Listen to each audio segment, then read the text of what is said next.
ஒரு சிகை அலங்கார கூடம். ரொம்ப சுறுசுறுப்பாக எல்லாரும் வேலை செஞ்சுக்கிட்டு இருக்கிறாங்க.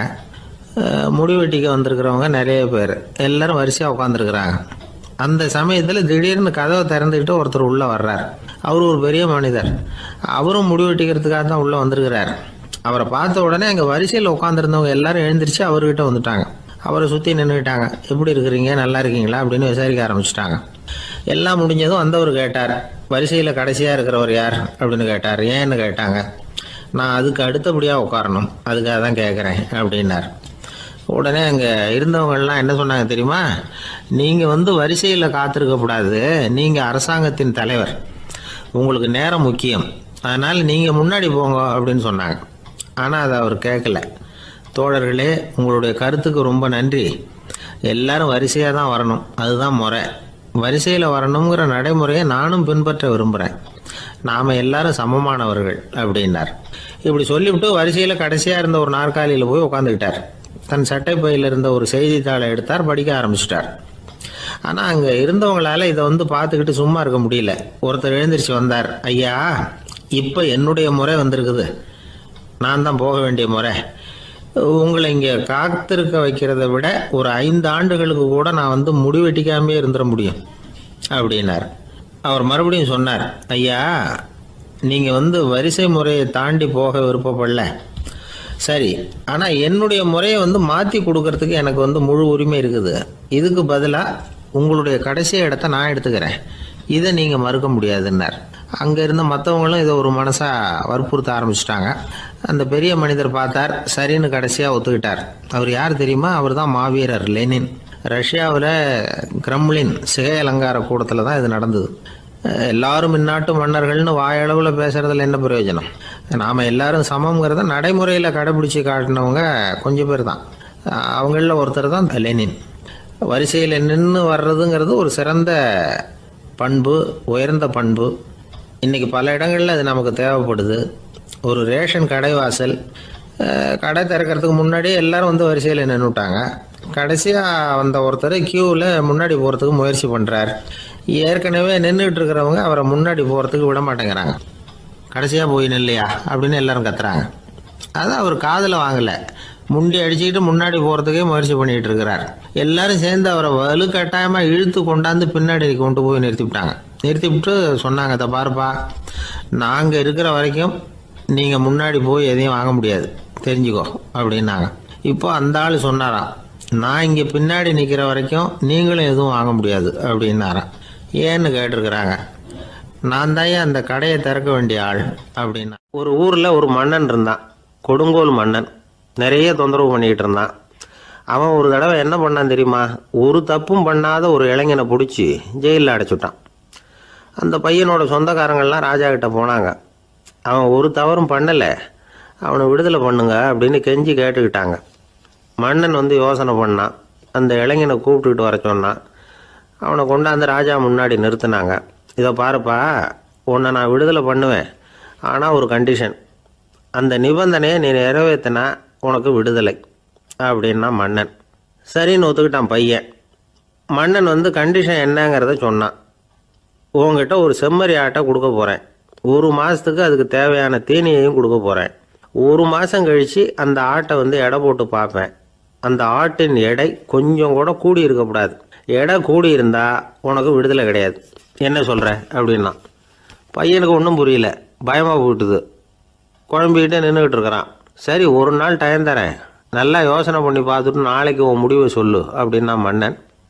பையன் கவலையோடு வெளியில் வந்தான். அங்கே ஒரு பெரியவர் நின்றுக்கிட்டு இருந்தார். அவர்கிட்ட விஷயத்தை சொன்னான். அந்த பெரியவர் இந்த பையனுக்கு காதோட காதாக ஒரு வழியை சொல்லி கொடுத்தார். அதை கேட்டதும் பையன் மறுபடியும் மன்னன் முன்னாடி நின்னா, உங்கள் நிபந்தனையை ஏற்றுக்கிறேன்னு சொன்னான். மன்னன் ஒரு ஆட்டுக்குட்டியையும் அதுக்கு 1 மாதத்துக்கு தேவைப்படுற தீவனத்தையும் கொடுக்கும்படியாக உத்தரவு போட்டான். கொடுத்தாங்க, ஓடிட்டு போயிட்டான். 1 மாதம் தினமும் தவறாமல் அந்த தீவனத்தை ஆட்டுக்குட்டிக்கு போட்டுக்கிட்டு இருக்கிறான். 1 மாதம் கழித்து அந்த ஆட்டை அரண்மனைக்கு ஓட்டிகிட்டு போனான். மன்னன் அதை எடை போட்டு பார்க்குறான், எடை கூடவே இல்லை, அப்படியே தான் இருக்குது. உடனே போட்ட நிபந்தனைப்படி அந்த இளைஞனை விடுதலை பண்ணிவிட்டான். சரி, ஆட்டுக்கு எடை கூடாமல் இருக்கிறதுக்கு அந்த பெரியவர் சொல்லி கொடுத்த யோசனை என்ன அப்படின்னா, அது வேற ஒன்றும் இல்லை. அந்த ஆட்டுக்கு எதிரில் அது கண்ணில் படுற மாதிரி ஒரு ஓனாயை கட்டி போட சொன்னார். அவ்வளவுதான். ஆட்டுக்கு ஓநாய்ங்கிறது பிறவி பகை. ஓநாயை பார்த்தா ஆடு நடுங்க ஆரம்பிச்சிரும், அவ்வளவு பயம். தினமும் அந்த ஆடு பயந்துக்கிட்டே தேனி சாப்பிட்டுது, எடை கூடல. அதுதான் ரகசியம். இது சின்ன பிள்ளைங்களுக்கான ஒரு கதை. இதிலேருந்து தெரிஞ்சுக்க வேண்டிய உண்மை என்னன்னா, நாமெல்லாம் சாப்பிட்றப்ப மனசும் உடம்பும் அமைதியாக இருக்கணும். அப்போ தான் அது உடம்புல ஒட்டும். அவசரத்துலேயும் பயத்துலையும் சாப்பிட்டா அது சரியாக ஜீரணமாகாது. இன்னொரு ராஜா இருந்தார். அவரும் ஒரு இளைஞனை ஜெயிலில் அடைச்சி விட்டார். விடுதலை பண்ணணும்னா ஒரு கண்டிஷன்னார். என்னன்னு கேட்டான். ஒரு ஆட்டுக்குட்டியை உன் முன்னாடி கொண்டாந்து நிறுத்துவேன், நீ அதுக்கிட்ட ஒரு கேள்வி கேட்கணும், அதுக்கு சரியான பதிலை சொல்லணும். அப்படி செஞ்சுட்டா உனக்கு விடுதலைன்னார். இளைஞன் யோசனை பண்ணி பார்த்தான், சரின்னு ஒத்துக்கிட்டான். அது பிரகாரமே ஆட்டுக்குட்டியை பதில் சொல்ல வச்சுட்டான். என்ன நடந்தது தெரியுமா? ஆட்டுக்குட்டியை கொண்டாந்து நிறுத்தினாங்க. இவன் மெதுவாக அதுக்கிட்ட போனான். அது காதுகிட்ட போய் ஏப்ரலுக்கு அடுத்த மாதம் என்ன மாதம்னு கேட்டான். அது உடனே மேன்னு கத்திச்சு. இவன் விடுதலை ஆகிட்டான். ஒரு நண்பர் வந்தார். ரொம்பவும் இறுக்கமாக உடை அணிஞ்சிருந்தார். அதாவது ஆடைக்குள்ளே அவர் மாட்டிக்கிட்டு இருந்தது மாதிரி தெரிஞ்சது. ஏன் துணி குறைச்சலாக எடுத்துட்டீங்களா அப்படின்னு கேட்டோம். இல்லைங்க, எனக்கு எப்போவுமே இறுக்கமாக உடை அணிகிறது தான் பிடிக்கும் அப்படின்னார். ஒருத்தர் எப்படி உடை அணிகிறார் அப்படிங்கிறத வச்சு அந்த ஆள் எப்படிப்பட்டவர் அப்படிங்கிறத கண்டுபிடிச்சிடலாம். உடை அணிகிற விதம் ஒருத்தருடைய மனநிலையை வெளிப்படுத்துதான். இப்போ இறுக்கமான உடை அணிகிறவங்க பொதுவாக மன நிம்மதி இல்லாதவங்களாக இருப்பாங்களாம், கோபக்காரங்களாக இருப்பாங்களாம். ரொம்ப தொலைதொலைப்பாக ஆடை அணிகிறவங்க இருக்கிறாங்கல்ல, அவங்கெல்லாம் அமைதியான ஆளாக இருப்பாங்களாம், சாந்தமாக இருப்பாங்களாம். இவங்கெல்லாம் போராடுறதுக்கு சரியாக வரமாட்டாங்களாம். இப்படி ஒரு கணிப்பு இருக்குது. அதனால தான் போர் வீரர்களுக்கெல்லாம் இறுக்கமான உடையை தான் கொடுக்கறது வழக்கம். ஆனால் சன்னியாசிகளை பாருங்கள், அவங்களுக்கெல்லாம் ரொம்ப தொலை உடைகள் தான். அவங்கெல்லாம் டைட் பேண்ட் போட்டுக்கிட்டு நிற்க மாட்டாங்க சன்னியாசிகள்லாம். அதே மாதிரி சன்னியாசிகள்லாம் காவி உடையை தேர்ந்தெடுக்கிறதுக்கும் காரணம் உண்டு. பல ஆண்டுகள் சோதனை செஞ்சு பார்த்துட்டு தான் சன்னியாசத்துக்கு காவி தான் சரி அப்படின்னு முடிவு பண்ணியிருக்கிறாங்க. இப்போ பௌதீக விஞ்ஞானப்படியும் அதுதான் சரி. அதாவது சூரிய ஒளியில் 7 வண்ணங்கள் உண்டு. ஒரு பொருள் மேலே அது விழும்பொழுது அந்த பொருள் நமக்கு சிவப்பாக தெரிஞ்சதுன்னா அந்த பொருள் சிவப்பை தவிர மற்ற எல்லா நிற கதிர்களையும் உள்வாங்கிக்கிட்டு சிவப்பு நிறத்தை மட்டும் வெளியில் விடுது. அதாவது விலக்கி விடுது. அதனால தான் அந்த பொருள் சிவப்பாக தெரியுது. உடல் ஆரோக்கியத்துக்கு ஓரளவு சிவப்பு தேவைப்படுது. அதனால தான் காவி உடை அணிஞ்சால் சூரிய ஒளி ஓரளவு சிவப்பை விலக்கிவிடும். அதாவது சிவப்பின் பலனும் கிடைக்கும், இந்த சிவப்பின் கெடுதலும் இல்லை அப்படின்னு யோசனை பண்ணாங்க. காவி உதய வேளையின் நிறம். கீழ் வானத்தில் கதிர் உதிக்கிற வேளையில் முதல் ஒளி தோன்றுகிற நேரத்தில் காவி நிறம் தான் கசியும். தியானம் செய்கிறப்போ முதல்ல காணக்கூடிய ஒளி காவி நிறம்தான். தியானத்தின் உச்ச நிலையின் நிறம் நீலம். தியானம் காவி நிறத்தில் ஆரம்பமாகி நீல நிறத்தில் நிறைவடைகிறது அப்படிங்கிறார் ஓஷோ. நீலம் தியான சிகரம், காவி தியான ஆரம்ப குறியீடு, ஒரு சன்னியாசியின் ஆரம்ப தரிசனம் அப்படிங்கிறார் அவர். ஒருத்தர் நாள் பூரா காவி உடையே அணிஞ்சிருந்தா அந்த நிறம் அவருக்கு தியானத்தை பற்றிய நினைவை ஊட்டிக்கிட்டே இருக்கும். இப்படியே ஆடைக்கும் தியானத்துக்கும் இடையில ஒரு தொடர் ஏற்படுது. ஒரு துறவியின் உள்ளார்ந்த பண்பாக அது மாறுது. கடை வீதியில் ஒரு பொருள் வாங்க போகிறோம், அது மறந்துடக்கூடாதுங்கிறதுக்காக ஞாபகம் முடிச்சு போட்டுக்கிறோம். அந்த முடிச்சுக்கும் பொருளுக்கும் தொடர்பு இல்லை. ஆனால் கடை வீதிக்கு போன உடனே அந்த முடிச்சு அந்த பொருளை ஞாபகப்படுத்துது. அதாவது அந்த முடிச்சு ஒரு தொடர்பு அம்சமாக அமையுது. அது மாதிரி தான் காவி உடையும். ஒரு துறவி நடக்கும் பொழுது, சாப்பிடும் பொழுது, குளிக்கும் பொழுது அவருடைய காவி உடை அவருக்கு ஞாபகப்படுத்திக்கிட்டே இருக்கும். அது ஒரு நிலைப்படுத்தப்பட்ட நினைவாக ஞாபக முடிச்சாக மாறிடுது. காவி ஆடை இல்லைன்னா ஒருத்தரால் துறவியாக முடியாதுன்னு அர்த்தம் இல்லை. அதே நேரத்தில் காவி ஆடையால் ஒன்றும் பிரயோஜனம் இல்லை, அதில் ஒன்றும் அர்த்தம் இல்லை அப்படின்னு சொல்லிட முடியாது. இதுதான் உண்மை. இவ்வளவு தூரம் காவி ஆடையை பற்றி சொல்கிறதுனால எல்லாரும் சன்னியாசியாக போயிடுங்கோ அப்படின்னு நாம் சொல்கிறதாக யாரும் நினச்சிடக்கூடாது. மனசுக்கும் நிறத்துக்கும் உள்ள சம்பந்தத்தை தெரிஞ்சுக்கிறதுக்காக தான் இவ்வளவும். நமக்கு தெரிஞ்ச நண்பர் ஒருத்தர் இருக்கிறார், ஆஃபீஸில் வேலை பார்க்குறவர். ஒவ்வொரு மாதமும் 20ஆம் தேதிக்கு பிறகு அவரை போய் பார்த்தீங்கன்னா காவி உடை அணிஞ்சிக்கிட்டு, கண்ணை மூடிக்கிட்டு, கை ரெண்டையும் விரித்து வச்சுக்கிட்டு தியானத்திலேயே உட்காந்துருப்பார். ஏன் இப்படி பண்ணுறீங்கன்னு கேட்டேன். அதாவது 20ஆம் தேதிக்கு பிறகு என் கையில் ஒரு பைசா கூட கிடையாது, ஒரு சன்னியாசி லெவலில் இருக்கிறேன், என்கிட்ட எதுவும் செலவுக்கு கேட்காத அப்படின்னு என் மனைவிக்கு நாசூக்காக உணர்த்துறதுக்காக அப்படி உட்காந்துருப்பேன் அப்படின்னு விளக்கம் கொடுக்குறார் அவர். ஊருக்கு வெளியில் அமைதியான ஒரு இடம், அங்கே ஒரு ஆசிரமம், அங்கே ஒரு சாமியார். அவர் தினமும் நல்ல போதனைகள்லாம் செய்வார். பல பேர் போய் அங்கேயே சில நாள் தங்கி இருந்து அவர் சொல்கிற அறிவுரைகளை எல்லாம் கேட்டுக்கிட்டு வர்றது வழக்கம். ஒரு தடவை அவரை பார்த்துட்டு போகிறதுக்காக 3 வெளியூர் தம்பதிகள் வந்தாங்களாம். அந்த மடத்திலேயே சாப்பிட்டுக்கிட்டு தங்கி இருந்து அவங்களுடைய போதனைகளை கேட்டுக்கிட்டு போகணுங்கிறது அவங்க நோக்கம். காலையில் குளிச்சுட்டு பூஜையில் உட்காந்தார் அந்த சுவாமி. இவங்களும் குளிச்சுட்டு அந்த பூஜையை பார்க்கறதுக்காக அவர் முன்னாடி வந்து உட்காந்தாங்க. பூஜை ஆரம்பமாச்சு. சம்பிரதாயப்படி அது ரொம்ப நேரம் நடந்துக்கிட்டே இருக்குது. இவங்களுக்கு நல்ல பசி இருந்தாலும் இந்த நேரத்தில் அதை எப்படி வெளியில் காட்டிக்கிறது? பேசாமல் இருந்தாங்க. அந்த சுவாமி பூஜையை முடித்தார். அதுக்கப்புறம் பேச ஆரம்பித்தார். பேச்சு அருமையாக தான் இருந்தது, அமிர்தமாக தான் இருந்தது. இருந்தாலும் இவங்களுக்கு இருக்கிற வயிற்று பசி அது சரியாக கவனிக்க விடலை. அந்த சுவாமியே இதை கவனிச்சதா தெரியல. இவங்களுக்கு மனசுக்குள்ள ஒரு எண்ணம், உள்ளே சாப்பாடு தயாராகிட்டு இருக்கும் போல இருக்கு, இந்த பேச்சு முடிஞ்சது நம்மளை உள்ளே அழைச்சிட்டு போய் சாப்பாடு போடுவாங்கன்னு நினைக்கிறோம் அப்படின்னு இவங்களாம் நினச்சிக்கிட்டாங்க. ஆனால் சுவாமி இதை பற்றி எதுவுமே பேசலை, கண்டுக்கலை. ஒரு அம்மாவால் அதுக்கு மேலே சும்மா இருக்க முடியுமா? முடியல. சாப்பாட்டை கவனிக்கலாமா அப்படின்னு சொல்லி மெதுவாக ஆரம்பித்தாங்க. கவனிக்கலாமே அப்படின்னு உள்ளே அழைச்சிட்டு போனார் சுவாமி. இவங்க ரொம்ப அவசரமாக எழுந்திருச்சு உள்ளே ஓடினாங்க. அங்கே ஒரு மேஜை மேலே ஒரு கிண்ணம் மூடி இருந்தது. இதுதான் சாப்பாட்டு மேஜை போல இருக்கு, இங்கே சாப்பாடு வந்துடும் அப்படின்னு நினச்சாங்க. உடனே போய் சுற்றி உக்காந்துக்கிட்டாங்க. சுவாமி அந்த கிண்ணத்தை எடுத்து அந்த அம்மா கிட்ட கொடுத்தார். அவங்க அதை வாங்கி மூடியை திறந்து பார்க்குறாங்க. உள்ளே ஒரு சாவி இருக்குது. சரிதான், இது சமையலறை சாவி போல இருக்கு. அங்கே போய் அதை திறந்து சாப்பாட்டை நாமே எடுத்துக்கிட்டு வந்து இங்கே வச்சுக்கிட்டு சாப்பிடணும் போல இருக்கு அப்படின்னு நினச்சாங்க. சாவி இருக்கு இல்லையா, வாங்க பூட்டு நிறையா காட்டுறேன் அப்படின்னு சுவாமி அவங்கள அழைச்சிட்டு போனார், காட்டினார். இவங்க அந்த அறையை ரொம்ப ஆவலோடு திறந்தாங்க. உள்ளே பார்த்தா அங்கே அரிசி, பருப்பு, விதவிதமான காய்கறி எல்லாம் இருக்குது. சமையலுக்கு வேண்டிய மிளகாய், எண்ணெய், பால், தயிர், நெய் இப்படி எல்லாமே இருக்குது. அடுப்பு, விறகு, நெருப்பு போட்டி அது கூட அங்கே இருக்குது. சாப்பாடு தயாராக இருக்கும்னு நினச்சிக்கிட்டு போனால் இப்படி இருக்குதே அப்படின்னு சொல்லி அதை பார்த்ததும் ரொம்ப சோர்ந்து போட்டாங்க அவங்க. சுவாமி, என்ன இது சாப்பாடு இல்லையா அப்படின்னாங்க. அதுதான் சாப்பாட்டுக்கு வேண்டிய எல்லாம் இங்கே இருக்குதே. அடுப்பு மூட்டி நீங்கள் தான் அவங்கவுங்க ருசிக்கு தகுந்த மாதிரி சமைச்சிக்கணும். இந்த சன்னியாசிக்கு எப்படி சமைக்க தெரியும் அப்படின்னு கேட்டார் சுவாமி. சாப்பாடு தயாராக இருக்கும்னு நாங்கள் எதிர்பார்த்தோம் அப்படின்னாங்க. நீங்கள் இப்படி சொல்லுவீங்கன்னு நானும் எதிர்பார்த்தேன். இது வரைக்கும் நான் எவ்வளவோ தத்துவம்லாம் எடுத்து சொன்னேன். எல்லாத்தையும் விட இதுதான் அனுபவபூர்வமான தத்துவம். ஆண்டவன் நமக்கு நல்ல மனசை கொடுத்துருக்குறான், நல்ல வாய்ப்புகளையும் தந்திருக்கிறான், அதையெல்லாம் பயன்படுத்திக்கக்கூடிய மூளையையும் சிந்தனையையும் கொடுத்துருக்குறான். அதனால் அடுப்பை தான் நீங்கள் மூட்டணும். அடுப்பு நீங்கள் தான் மூட்டணும். உங்களுக்கு உகந்ததை நீங்கள் தான் சமைச்சு ருசித்து அனுபவிக்கணும்.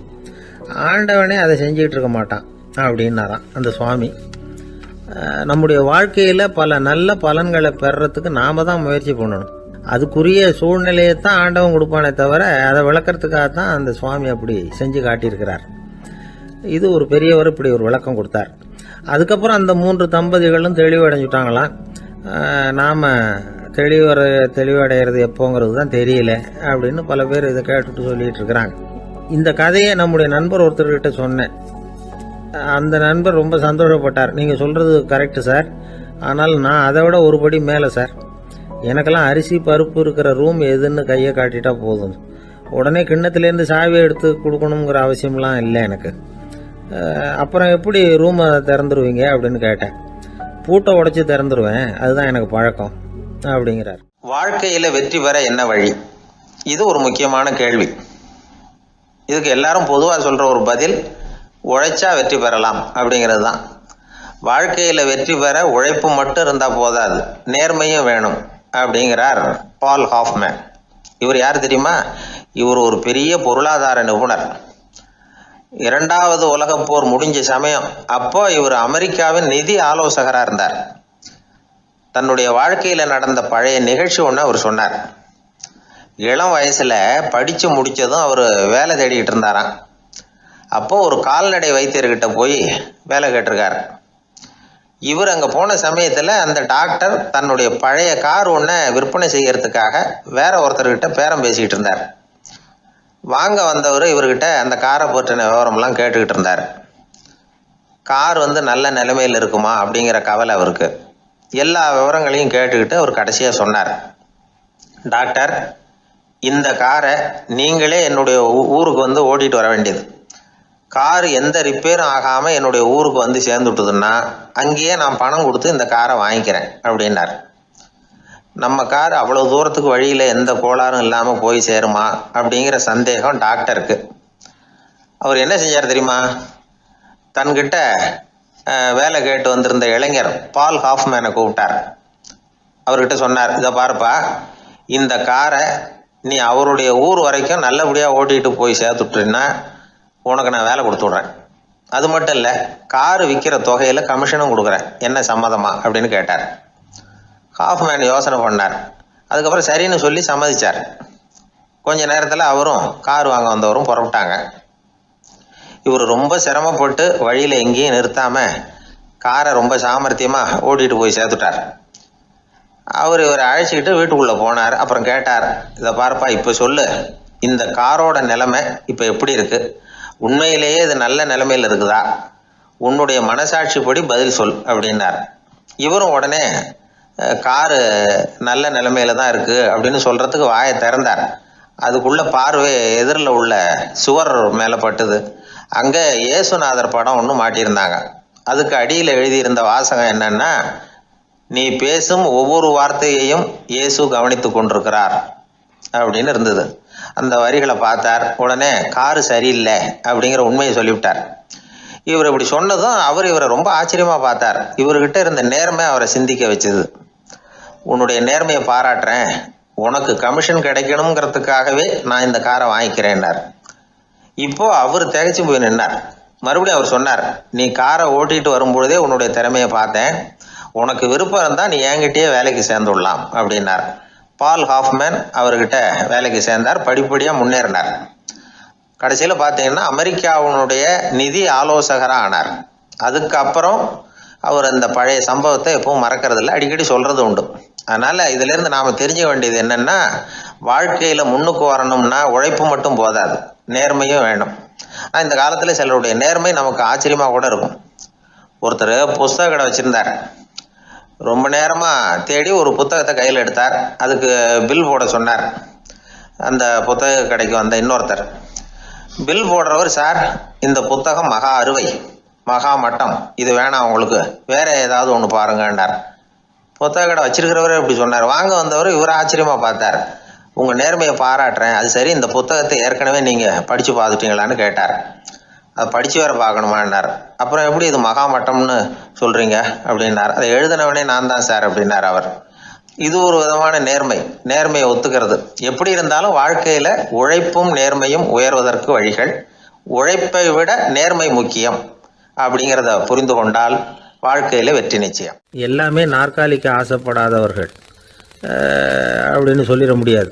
ஏன்னா நிறைய பேர் நாற்காலிக்கு ஆசைப்படுறவங்கள நாம் பார்க்குறோம். உட்கார்றதுக்கு ஒரு நாற்காலி கிடைச்சிடாதா, அதோட ஒரு கால் உடஞ்சி முக்காலியாக இருந்தாலும் பரவாயில்ல, ஒரு மாதிரியாக அனுசரித்து உட்காந்துக்கலாம் அப்படின்னு அலையிறவங்க எத்தனை பேர்? இந்த காலத்தில் மட்டும்தான் அப்படின்னு இல்லை, அந்த காலத்துலேயும் இதே மாதிரி ஆசைகள் சபலங்கள் இருந்திருக்கும் போல இருக்குது. பரமசிவன் வசிஷ்டருக்கு ஒரு விசேஷமான ஆசனத்தை கொடுத்துருந்தாராம். சரி, அப்படி என்ன அதில் விசேஷம்னா, வசிஷ்டர் ஒரு குறிப்பிட்ட இடத்துக்கு போகணும்னு நினச்சி புறப்படுறாருன்னு வச்சுக்கோங்க. அவருக்கு முன்னாடியே இந்த ஆசனம் புறப்பட்டுரும். போய் ஒரு வசதியான இடமா பார்த்து இருந்துக்கும். வசிஷ்டர் போவார். அங்கே போனதும் எங்கே உட்காரலாம்ங்கிற இட பிரச்சனையெல்லாம் அவருக்கு ஏற்படுறதில்ல. அதுதான் இவருடைய இருக்கை அங்கே முன்னாடியே போய் காத்துக்கிட்டு இருக்குதே. நேராக போவார், அதில் உட்காந்துக்குவார். மற்ற முனிவர்கள்லாம் இதை பார்த்தாங்க. அவங்களுக்கு பொறாமையாக இருந்துதான்.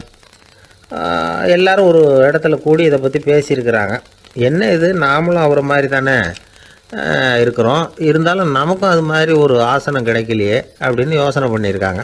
சரி, நேராக பரமசிவன்கிட்டே போவோம், இதை பற்றி கேட்போம் அப்படின்னு நினச்சிக்கிட்டு போனாங்களாம். பரமசிவனை பார்த்துருக்குறாங்க. ஐயா, நாங்களும் முனிவர்கள் தானே, வசிஷ்டர் பண்ணுறது மாதிரி நாங்களும் உங்களை குறித்து கடும் தவம் பண்ணிக்கிட்டு தானே இருக்கிறோம்.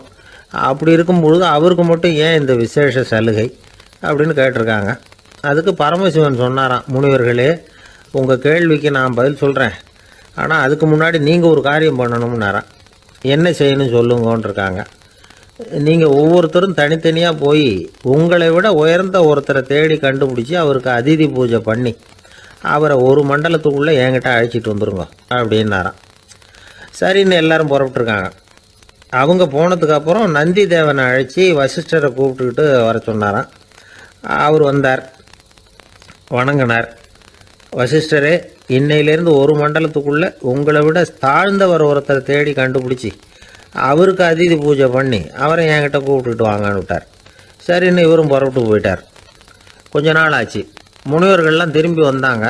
பரமசிவன் முன்னாடி வந்து நின்னாங்க. ஐயா, எவ்வளவோ தேடி பார்த்துட்டோம், எங்களை விட உயர்ந்தவர்கள் யாருமே கிடைக்கல அப்படின்னாங்களாம்.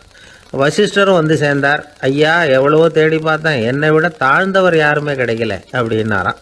அவரே தொடர்ந்து சொன்னார், என்னுடைய மனைவி எனக்கு அடங்கினவ தானே, அவளுக்காவது அதிதி பூஜை பண்ணி அழைச்சிட்டு வந்துடலாமான்னு யோசித்து பார்த்தேன். என்னோட மனசு அதுக்கும் இடம் கொடுக்கல. ஏன்னா அவளோட விரதத்துக்கு முன்னாடி நாம் ஏமாத்திரம் அப்படின்னு யோசித்து பார்த்தேன். அதனால் அந்த எண்ணத்தையும் கைவிட்டுட்டேன் அப்படின்னு ரொம்ப வருத்தத்தோடு சொன்னாராம். இதை கேட்ட உடனே மற்ற முனிவர்களுக்கு வெக்கமாக போச்சு. இந்த உலகத்தில் நம்மளை விட மேலானவங்க யாருமே இல்லைன்னு நாம் நினச்சோம். வசிஷ்டரோ தன்னை விட தாழ்வானவங்க யாருமே இல்லைன்னு நினைக்கிறார். பரமசிவன் ஏன் அந்த ஆசனத்தை அவருக்கு மட்டும் கொடுத்தார் அப்படிங்கிற கேள்விக்கான பதில் அவங்களுக்கு கிடச்சிட்டுதான். இந்த காலத்தில் நாம் எப்படி நினைக்கிறோம்னா, எல்லாரும் நம்மளை விட மட்டமானவங்கன்னு நினைக்கிறோம். அதனால் நாம் மட்டும் நாற்காலியில் உட்காந்தா போதும் அப்படின்னு நினைக்கிறோம்.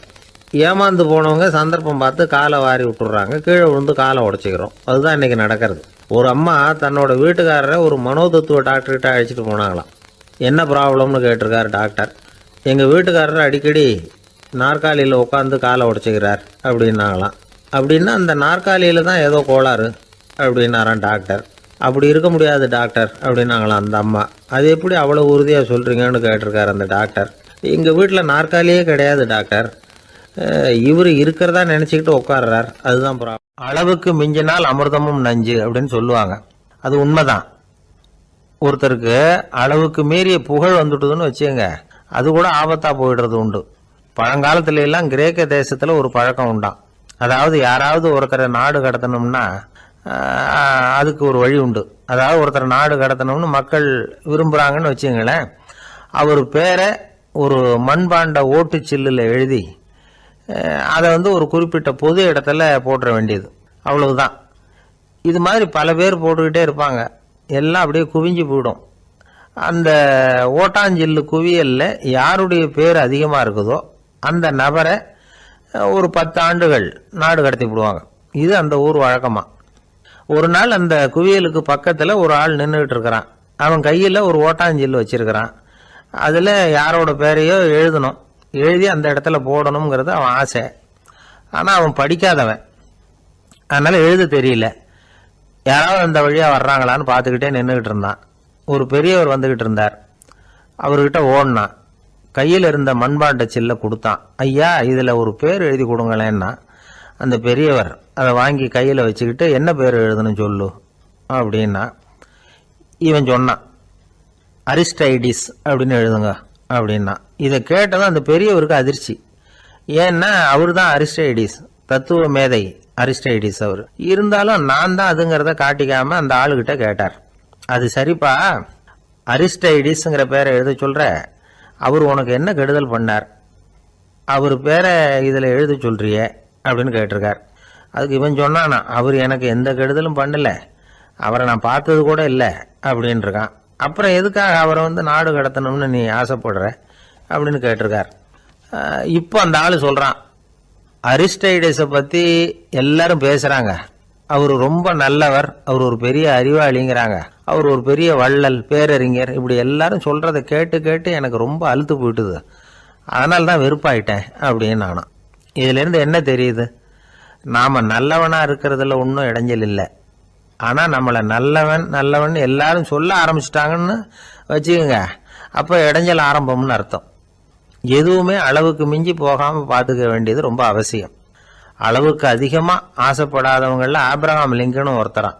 அவர் ஒரு தடவை தன்னுடைய நண்பர்கள்கிட்ட பேசிக்கிட்டு இருந்தாராம். ஒருத்தர் கேட்டிருக்கார், ஒரு மனுஷனுக்கு கால்கள் எவ்வளோ உயரம் இருக்கணும் அப்படின்னு கேட்டாராம்.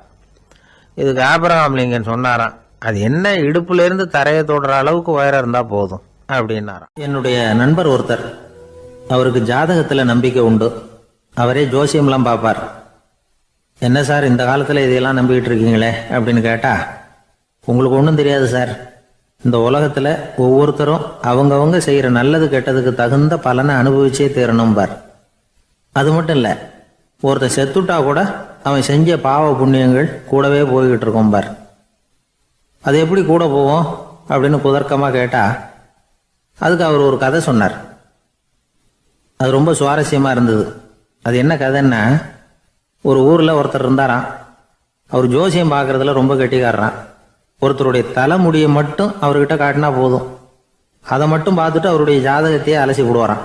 அப்பேற்பட்ட திறமை. அந்த ஆள் ஒரு சமயம் கன்னியாகுமரி கடற்கரைக்கு போயிருந்திருக்கார். அங்கே கரை ஓரமாக ஒரு மண்டை ஓடு கிடந்திருக்கு. அதை எடுத்து பார்த்துருக்கார். அந்த மண்டை ஓட்டை வச்சுக்கிட்டே அதோட ஜாதகத்தை அலசியிருக்கார். இந்த மண்டை ஓட்டுக்கு உரிய ஆசாமி வாழ்க்கையில் ரொம்ப கஷ்டப்பட்டிருக்கணும், நிறைய கஷ்டத்தை அனுபவிச்சிருக்கணும். அது தாங்க முடியாமல் தான் கடலில் விழுந்து தற்கொலை பண்ணிட்டு இருக்கான் அப்படிங்கிறத அவர் கணிச்சுட்டார். இருந்தாலும் இந்த மண்டை ஓடு இன்னமும் அனுபவிக்க வேண்டியது பாக்கி இருக்கு அப்படிங்கிறத அவர் உணர்ந்தாராம்.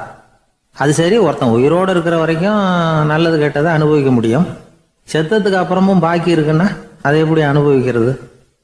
இந்த மண்டை ஓட்டுக்கு இன்னும் கொஞ்சம் பாக்கி இருக்குங்கிறது அவருக்கு புரிஞ்சதே தவிர அதோட அர்த்தம் என்னங்கிறது சரியா விளங்கலை. சரி, இதை இன்னும் கொஞ்சம் விவரமாக ஆராய்ச்சி பண்ணுவோம் அப்படின்னு நினச்சிக்கிட்டு அதை தன்னுடைய வீட்டுக்கு எடுத்துகிட்டு போயிட்டார். அந்த மண்டை ஓட்டை ஒரு பெட்டியில் வச்சு பூட்டினார். தன்னுடைய தனி அறையில் அதை பத்திரமா வச்சுக்கிட்டார். தினமும் ராத்திரி ஆனதும் தன்னுடைய மனைவியை பார்த்து, நீ போய் பூஜை அறையில் தனியாக படுத்துக்கோ அப்படின்னு சொல்லிவிட்டு தினம் ராத்திரி 12 மணிக்கு பெட்டியை திறந்து அவர் பார்ப்பார். மண்டை ஓடு அப்படியே இருந்ததே தவிர இன்னும் கொஞ்சம் பாக்கி இருக்குங்கிறதுக்கு அர்த்தம் அவருக்கு விளங்கலை. அந்த மண்டை ஓட்டுக்கு இன்னும் என்ன பாக்கி இருக்க போகுது? எப்படியோ ஒரு 10 நாள் போச்சு. அந்த வீட்டம்மாவுக்கு சந்தேகம் வந்துட்டுது. நம்ம வீட்டுக்காரரு நம்மளை தனியாக ஏன் தூங்க சொல்கிறார் அப்படிங்கிற சந்தேகம். உடனே பக்கத்து வீட்டு அம்மா கிட்ட விஷயத்த சொல்லியிருக்கிறாங்க. அந்த அம்மா உடனே, நீ கவலைப்படாத, நான் கண்டுபிடிச்சி சொல்கிறேன் அப்படின்னு சொல்லிவிட்டாங்களாம். அன்னைக்கு ராத்திரியே ஜன்னல் வழியாக எட்டி பார்த்துருக்குறாங்க. இந்த ஆள் மண்டை ஓட்டை கையில் வச்சுக்கிட்டு அது திருப்பி திருப்பி பார்த்துக்கிட்டு இருக்கிறான். அதை பார்த்துட்டாங்க. மறுநாள் காலையில் அவரோட மனைவியை பார்த்தாங்க. ஏம்மா, உன் வீட்டுக்காரருக்கு நீ முதல் மனைவியா 2வது மனைவியா அப்படின்னு கேட்டாங்களாம். எனக்கு தெரிஞ்ச வரைக்கும் நான் ஒருத்தி தான் அவருடைய மனைவி அப்படின்னாங்களாம் அவங்க. அப்படி இல்லை, நீ அவருக்கு 2வது மனைவி. முதல் மனைவியின் மண்டை ஓட்டை தான் அவர் தினமும் ராத்திரியில் எடுத்து பார்த்துக்கிட்டு இருக்கிறார் அப்படின்னாங்க அடுத்த வீட்டு அம்மா. அப்படியா விஷயம் அப்படின்னு சொல்லிவிட்டு கணவன் வீட்டில் இல்லாத நேரமாக பார்த்து அந்த மண்டை ஓட்டை எடுத்து கொண்டாந்து ஒரு உரலில் போட்டு உலக்கையால் குத்தி நொறுக்க ஆரம்பிச்சிட்டாங்க. வெளியில் போயிருந்த அந்த ஆள் அப்போ தான் உள்ளே நுழைஞ்சார். மண்டை ஓடு உலக்கை கிட்ட குத்து வாங்கிக்கிட்டு இருக்கு. அது அனுபவிக்க வேண்டியது இன்னும் கொஞ்சம் பாக்கி இருக்குங்கிறதுக்கு அர்த்தம் எனக்கு இப்போ தான் புரிஞ்சுது அப்படின்னாராம் அவர். இந்த கதையிலேருந்து நாம் இன்னொரு நீதியையும் புரிஞ்சுக்கணும். அதாவது நம்ம வீட்டை பற்றி நமக்கு புரியாததெல்லாம் அடுத்த வீட்டுக்கு. ஒரு ஊரில் ஒரு ராஜா இருந்தார். பெரிய அரண்மனையில் தான் இருக்கிறார். எல்லா வசதியும் இருந்தது. இருந்தாலும் அவர் எல்லாரும் சொல்கிறது எப்படி தெரியுமா, பிச்சைக்கார ராஜா. அப்படி ஒரு பேர் அவருக்கு நிலைச்சி போச்சு. ஜனங்களும் சரி, மற்ற தேசங்களில் உள்ளவங்களும் சரி, அவர் அந்த பேர் சொல்லியே குறிப்பிடுறது வழக்கமாக போட்டுது. இது அவருக்கு ரொம்ப கவலையாக போச்சு. என்ன இது, நம்மளை தேடி வர்றவங்களுக்கெல்லாம் நாம் சோறு போடுறோம், நம்ம புகழ்ந்து பாடல் ஏற்றி கொண்டு வர்ற புலவர்களுக்கெல்லாம் அவங்க எப்படி வந்தாலும் ஒருவேளை சோறு போடணுங்கிறது உத்தரவு. இவ்வளவுலாம் செஞ்சும் நம்மளை போய் பிச்சைக்கார ராஜான்னு எல்லாரும் சொல்கிறாங்களே, அது ஏன், எதுக்காக இப்படி சொல்கிறாங்க? இதுதான் ராஜாவுக்கு குழப்பம். சரி, இதை பற்றி நம்ம அமைச்சர்கள்கிட்ட கேட்கலாமா அப்படின்னு யோசனை பண்ணார். இந்த விஷயத்தை போய் அவங்ககிட்ட எப்படி கேட்கறதுன்னு அவருக்கு தயக்கமாக இருந்தது. கௌரவ குறைச்சலாக தெரிஞ்சுது அவருக்கு. சரி, சாதாரண குடிமக்கள்கிட்ட இதை பற்றி கேட்கலாமா அப்படின்னு யோசனை பண்ணார். கேட்கலாம், ஆனால் அவங்க யாரும் ராஜா முன்னாடி வந்து நின்று தைரியமாக பேசக்கூடிய அளவுக்கு இல்லை. ராஜாவோட குழப்பம் நாளுக்கு நாள் அதிகமாக போச்சு. கடைசியாக அவர் ஒரு முடிவுக்கு வந்தார். அதாவது இதை பற்றி ஒரு பிச்சைக்காரங்கிட்டே கேட்டு பார்த்துட்டா என்ன. இதுதான் அவர் பண்ண முடிவு. உடனே மாறு வேஷம் போட்டுக்கிட்டு நகர்வலம் போனார். ஒரு பிச்சைக்காரனை கண்டுபிடிச்சார். இதை பாருப்பா, நம்ம ராஜாவை எல்லாரும் பிச்சைக்கார ராஜான்னே சொல்கிறாங்களே, அதுக்கு என்ன காரணமாக இருக்கும் அப்படின்னு கேட்டார். அதுக்கு அவன் சொல்கிறான், இதுக்கான பதிலை இன்னும் ஒரு 30 நாளில் சொல்கிறேன் அப்படின்னா. உடனே இவருக்கு சந்தோஷம். உண்மையை அவங்ககிட்ட சொன்னார். நான் வேற யாரும் இல்லை, நான் தான் இந்த நாட்டு ராஜா. இப்போ நீ என் கூடவே வந்துடு, அரண்மனையிலேயே தங்கிக்கோ. 30 நாள் கழித்து எனக்கு பதில் சொல்லிவிட்டு அதுக்கப்புறமா நீ போகலாம் அப்படின்னு சொல்லி அழைச்சிட்டு வந்துட்டார். அரண்மனையில் ஒரு மூலையில் அவன் தங்கறதுக்கு இடம் கொடுத்தார். தினம் 2 வேளையும் இவனுக்கு சோறு போடுங்க அப்படின்னு உத்தரவு போட்டார். ராஜா கொடுத்த இடத்துல போய் உக்காந்துக்கிட்டான் அந்த பிச்சைக்காரன். தினமும் அந்த அரண்மனையில் நடக்கிறதையெல்லாம் கவனிச்சிக்கிட்டு வந்தான். வேளைக்கு சாப்பாடு வரும், சாப்பிட்டுக்கிட்டு இருக்கான். இப்படி 30 நாள் முடிஞ்சுது. ராஜா வந்தார். என்ன, என்னோட கேள்விக்கு பதில் என்னன்னு கண்டுபிடிச்சிட்டியான்னார். கண்டுபிடிச்சிட்டேன்னா. என்ன எல்லாரும் பிச்சைக்கார ராஜான்னு சொல்றாங்களே, அது நியாயமா படுதா உனக்குன்னு கேட்டார். நியாயமா தான் படுது, சந்தேகம் இல்லாம நீங்க பிச்சைக்கார ராஜா தான். என்னதான் நீங்க வசதியோடவும் படைபலத்தோடவும் இருந்தா கூட நீங்க எங்க வர்க்கத்தை சேர்ந்த ஆசாமி தான் அப்படின்னு அடிச்சு சொல்லிவிட்டான் அந்த ஆள். எதனால் அப்படி சொல்றேன்னு கேட்டார் இவர். அரசே, ஒரு உண்மையை கண்டுபிடிச்சு சொல்றதா நான் உங்ககிட்ட சொன்னேன். நீங்க ராஜ பரம்பரைன்னா உடனே உங்க கழுத்துல கிடக்கிற முத்து மாலையை கழட்டி பரிசா கொடுத்துருப்பீங்க, பொன்னையும் மணியையும் கொடுத்துருப்பீங்க. ஆனா நீங்க அப்படி செய்யல. என்ன ஒரு மூலையில உட்கார வச்சு 2 வேளை சோறு போட சொன்னீங்க. உங்களை தேடி யார் வந்தாலும், யார் பாராட்டி பேசினாலும் அல்லது பிரச்சனைகளை சொன்னாலும் நீங்க செய்யற ஒரே காரியம் சோறு போடுறது தான். பிச்சைக்காரனுக்கு சோறு மட்டும்தான் உலகம். உங்க விஷயத்திலையும் நீங்க அப்படித்தான் நினைக்கிறதாக தெரியுது. நல்லா கவனிங்க. எந்த ஒரு பிரச்சனைக்கும் சோறு தான் முடிவுன்னு நினைக்கிறீங்க பாருங்க. நீங்க சந்தேகமில்லாத எங்களை சேர்ந்த ஆளுதான் அப்படின்னு விட்டான் அந்த பிச்சைக்காரன். அதுக்கப்புறம் தான் அந்த ராஜா தன்னுடைய தவறுகளை எல்லாம் தேர்த்திக்கிட்டாராம். பசின்னு வர்றவங்களுக்கு சோறு தான் போடணும், அது தப்பு இல்லை. பாராட்ட வர்றவங்களுக்கெல்லாம் சோத்தையே போட்டு அனுப்புனா இப்படிதான் பேர் வரும். எனக்கு தெரிஞ்ச ஒருத்தர் தினமும் யாராவது ஒருத்தரை தன் வீட்டுக்கு அழைச்சிட்டு போவார், சாப்பாடு போட்டு அனுப்புவார். முன்னறிவிப்பு இல்லாம திடீர்னு ஒரு விருந்தாளியோட வீட்டில் போய் இவர் நிற்கிறது வழக்கம். அந்த அம்மாவும் இவருக்காக தயார் பண்ணி வச்சிருந்ததை இவர் அழைச்சிட்டு வந்திருக்கிற விருந்தாளிக்கு போட்டுருவாங்க. விருந்தாளி சாப்பிட்டுட்டு போனதுக்கு அப்புறம் இவர் மனைவி கிட்ட உனக்கு சிரமம் வேணாம் அப்படின்னு சொல்லிவிட்டு பக்கத்தில் உள்ள ஒரு ஹோட்டலுக்கு போய் காசு கொடுத்து சாப்பிட்டுட்டு வந்துடுவார். பல நாள் இப்படி நடக்கும். ஒரு நாள் அவரை தனியாக கூப்பிட்டுக்கிட்டு போய் ஏன் இப்படி பண்றீங்கன்னு கேட்டோம். அதுக்கு அவர் சொல்றாரு, எங்க வீட்டு சாப்பாட்டுல தப்பிக்கிறதுக்கு எனக்கு வேற வழி எதுவும் தெரியல சார், அதனாலதான் இப்படி பண்ணிட்டு இருக்கிறேன் அப்படின்னார். ரொம்ப பரிதாபமா. இப்பெல்லாம் நம்ம ஊர்ல மாமியார் மருமகள் ஒருத்தர் நல்லா புரிஞ்சுக்கிட்டு நல்ல விதமா தான் இருக்கிறாங்க பல இடத்துல. அதனால நான் இப்ப சொல்ல போற கதையை கேட்டுவிட்டு இந்த காலத்துல அவ்வளவு மோசமா யாரு சார் நடந்துக்கிறாங்க அப்படின்னு கேட்டு யாரும் சண்டைக்கு வரக்கூடாது. இன்னொரு உண்மையையும் சொல்லிவிடுறேன். அதாவது இந்த கதையை நமக்கு எழுதி அனுப்பி இருக்கிறதே கொஞ்ச நாள்ல மருமகளாகவும் அதுக்கப்புறம் கொஞ்ச காலத்துல மாமியாராகவும் ஆக போற ஒரு நேயர் தான். சரி, இந்த கதைக்கு வருவோம். அதாவது ஒரு சின்ன குடும்பம், அந்த வீட்டில் மாமியார் ஆட்சி, அவங்க வச்சது தான் சட்டம். பிள்ளையாண்டான் எப்படின்னா அம்மா சொல்றதையும் கேட்டுக்குவான், மனைவி சொல்றதையும் கேட்டுக்குவான். நமக்கு என்னத்துக்கு வம்புங்கிற டைப்பு. மருமகள் பேரில் குறை கண்டுபிடிக்கிறதுலேயே அந்த மாமியாருக்கு ஒரு சுவாரஸ்யம். சின்ன சின்ன விஷயத்துல எல்லாம் குத்தம் கண்டுபிடிச்சிக்கிட்டே இருக்கிறாங்க. பொதுவாக எல்லாரும் எப்படின்னா ஏதாவது ஒரு காரணத்துக்காக சண்டை போட்டுக்கிட்டு இருப்பாங்க. அந்த அம்மா எப்படின்னா ஏதாவது ஒரு சண்டையை போடுறதுக்காக காரணத்தை தேடிக்கிட்டு இருப்பாங்க. அப்படி ஒரு மனசு. அந்த மருமக பொண்ணு பாவம் பயந்து பயந்து ஒவ்வொரு காரியமும் செஞ்சுக்கிட்டு வந்தது. இப்படியே பல வருஷம் ஓடி போட்டுது. அந்த மாமியாருக்கும் ரொம்ப வயசாயிட்டுது. இருந்தாலும் அந்த பழைய சுபாவம் மட்டும் மாறவே இல்லை. திடீர்னு ஒரு நாள் பக்கவாதம் வந்து அந்த அம்மாவுக்கு ஒரு பக்கம் கை கால் இழுத்துக்கிட்டுது. வாய் சுத்தமாக பேச முடியாமல் போயிட்டுது. சத்தம் மட்டும் வரும். ஒரு பக்கத்து கை காலை அசைக்க முடியும். பேசுறதெல்லாம் கையால் தான், அதாவது கை சைகையால். இப்படிப்பட்ட நிலைமையில கூட அந்த பொண்ணு தண்ணியோ பாலோ இவங்க எதிரில் கொண்டாந்து வச்சா அதை வேணும்னே தட்டி விட்டுட்டு ஒம்பு வளர்க்குறது. அதுக்கப்புறம் அந்த பொண்ணு தரையை சுத்தப்படுத்தும்ல, அதை பார்த்து ரசிக்கிறது. இருந்தாலும் அந்த பொண்ணு இதையெல்லாம் பெருசுப்படுத்தாமல் ரொம்ப பொறுமையாக தான் இருந்தது. ஒரு நாள் வீட்டில் வச்சுருந்த பாலை பூனை குடிச்சிட்டு போயிட்டுது. வயசான காலத்தில் இந்த அம்மா பால் இல்லாமல் கஷ்டப்படுவாங்களே அப்படின்னு நினச்சி பக்கத்து வீட்டில் போய் கொஞ்சம் பால் வாங்கிட்டு காய்ச்சி மாமியார் முன்னாடி கொண்டாந்து வச்சுது அந்த பொண்ணு. வழக்கம் போல் அந்த அம்மா பாலை தட்டி விட்டுட்டாங்க. இது அந்த மருமக பொண்ணு கவனிச்சுட்டுது. இவ்வளவு நாள் பொறுமையாக இருந்த இந்த மருமகளுக்கு இன்னைக்கு இதை பார்த்து தான் அசாத்திய கோபம் வந்துட்டுது. கதவுக்கு பக்கத்தில் சாத்தி வச்சிருந்த உலக்கையை எடுத்து மாமியார் தலையில் போட, அது குறி தவறி கழுத்தில் பட, அந்த அம்மா கழுத்தை பிடிச்சிக்கிட்டு ஊன்னு கத்த, இந்த பொண்ணு ஒன்றும் அலட்டிக்காமல் உலக்கையை எடுத்து மறுபடியும் கதவு பக்கம் சாத்தி வச்சுட்டு அது பாட்டுக்கு நடந்து போயிட்டுது. இருந்தாலும் மனசுக்குள்ளே லேசாக ஒரு பயம்.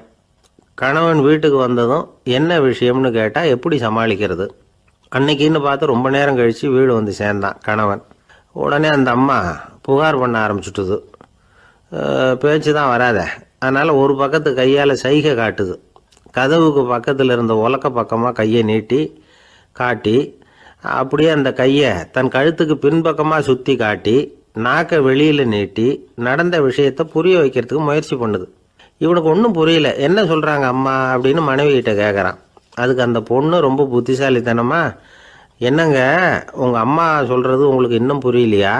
அவங்க உங்களை பார்த்து என்ன சொல்கிறாங்கன்னா, ஏன்டா உலக்க மாதிரி நிற்கிற, சாக போகிற எனக்கு சங்கிலி எதுக்கு, என் கழுத்தில் கிடக்கிற இந்த சங்கிலியை கழட்டி என் மருமக கழுத்தில் போடுறா அப்படின்னு சொல்கிறாங்க அப்படின்னு தான். ஓ அப்படியா விஷயம்னு சொல்லி அம்மா கழுத்தில் இருந்த சங்கிலியை எடுத்து மனைவி கழுத்தில் போட்டுட்டு, அம்மா உன் விருப்பப்படியே போட்டாச்சு, இனிமேலாவது நிம்மதியாக படுத்து தூங்கு அப்படின்னு சொல்லிவிட்டு உள்ளே போயிட்டான். பார்த்தீங்களா கதையை? அதனால தான் மாமியார்கள் சைகை காட்டுறதுன்னா கூட இனிமேல் ஜாக்கிரதையாக இருக்கணும். 2 பேர் சுவாரஸ்யமாக பேசிகிட்டு இருக்கிறப்போ குறுக்க புகுந்து தொந்தரவு பண்ணுறதுக்குன்னே சில பேர் இருப்பாங்க. அது ரொம்ப இடைஞ்சலாக இருக்கும்.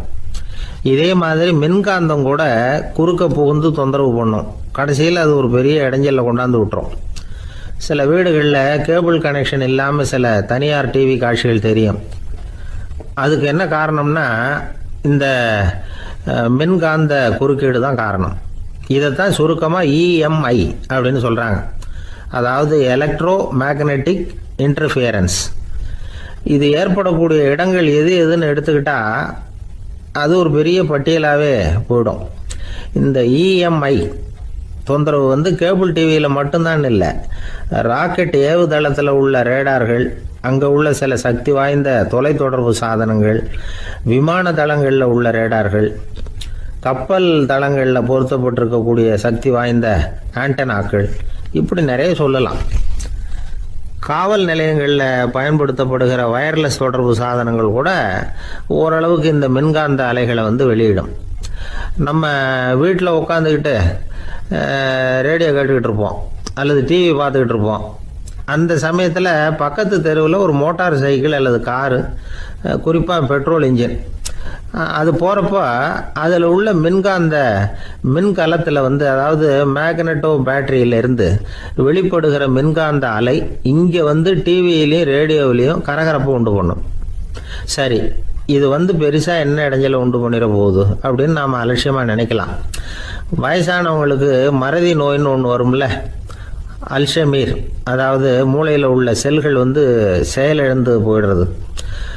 அது செய்ய வேண்டிய வேலையை மறந்துடும். மனைவியே எதிரில் நின்னா கூட உன்னை எங்கேயோ பார்த்தது மாதிரி தெரியுதே அப்படின்னு சொல்லிட்டு இருப்பாங்க. அப்படி ஒரு மறதி. இந்த விசித்திரமான நோய்க்கு இதுவரைக்கும் மருந்தே இல்லைன்னு வேற சொல்கிறாங்க. இந்த மைக்ரோ ஓவன் அப்படின்னு சொல்லக்கூடிய சமையல் அடுப்புகள் கூட மின்காந்த அலைகளை வெளியிடுது. சமயத்தில் சில தொழிற்சாலைகளில் கூட பெரிய விபத்துக்களை இந்த இஎம்ஐ உண்டு பண்ணிவிடும். இதை பற்றி தீவிரமாக சிந்திக்க ஆரம்பித்ததே ஒரு விபத்துக்கு பிறகு தான். அமெரிக்காவுக்கும் வியட்நாமுக்கும் இடையில் போர் நடந்தது. அந்த சமயம் அமெரிக்காவுக்கு சொந்தமான விமானம் தாங்கி கப்பல் ஒன்று வியட்நாமை தாக்கிறதுக்கு தயாராக ஏவுகணைகளோட கடலில் நிறுத்தி வைக்கப்பட்டிருந்தது. தற்செயலாக அந்த பகுதியில் கப்பல் தொலைத்தொடர்பு பகுதிக்கு அருகில் ஊடுருவிய அந்த சக்தி வாய்ந்த ரேடியோ அலைகள் ஏவுகணையில் இருந்த மின்னணு சர்க்கியூட்டை பூர்த்தி செஞ்சு வச்சுட்டுது. அவ்வளவுதான், ஏவுகணை அங்கேயே வெடித்து சிதறி போச்சு. 130 பேர் அந்த இடத்துலயே உடல் கருகி செத்து போட்டாங்க. ஏகப்பட்ட பொருள்கள் நாசம். இந்த விபத்துக்கான காரணம் என்னங்கிறத உடனடியாக யாராலையும் கண்டுபிடிக்க முடியல. ரொம்பவும் கடுமையாக முயற்சி பண்ணி கடைசியாக கண்டுபிடிச்சாங்க. இது இந்த இஎம்ஐ வேலை தான் அப்படின்னு. மின்னணு தொலைபேசிகள் இருக்கு. இதில் பேசும்பொழுது நம்ம காதை அதாவது செவியை ஊடுருவக்கூடிய மின்காந்த அலையானது மூளைக்கு போய் அங்கே மூளை கட்டிகளை உருவாக்க ஊக்கம் கொடுக்குது அப்படின்னு வேற கண்டுபிடிச்சிருக்கிறாங்க. இந்த இஎம்ஐ ரொம்ப குறைஞ்ச மின்காந்த அழுத்தத்தில் நமக்கு எந்த பாதிப்பையும் ஏற்படுத்துறதில்லை. மின்காந்த அலைகள் அழுத்தத்தோடு இருக்கிற இடங்களில் ரொம்ப நேரம் இருந்தோம்னா நம்ம உடம்பின் வெப்பநிலை 2 டிகிரி செல்சியஸ் வரைக்கும் அதிகரிக்குதாம். அதனால் வெப்பநிலையை சீராக்கிறதுக்கு இதய துடிப்பும் அதிகரிக்குது. இப்படிலாம் கண்டுபிடிச்சிருக்கிறாங்க. இப்போல்லாம் இந்த மின்காந்த குறுக்கீடுகளை தடுக்கிறது எப்படி அப்படின்னு விஞ்ஞானிகள் யோசனை செய்ய ஆரம்பிச்சிருக்கிறாங்க. இந்த விஷயத்தில் அலட்சியமாக இருந்தோம்னா எதிர்காலத்தில் நிறைய பேருக்கு இந்த ஞாபக மறதி நோய் வந்துடும். அப்புறம் அது ரொம்ப கஷ்டமாக போயிடும். ஒரு குடும்ப தலைவர் தன் மனைவியை பார்த்து, யார் நீ, உன்னை எங்கேயோ பார்த்தது மாதிரி இருக்குதே அப்படின்னு சொல்லிக்கிட்டு இருந்தார். உடனடியாக அவரை போய் பார்த்தேன். வாங்க டாக்டர்கிட்ட போகலாம் அப்படின்னு.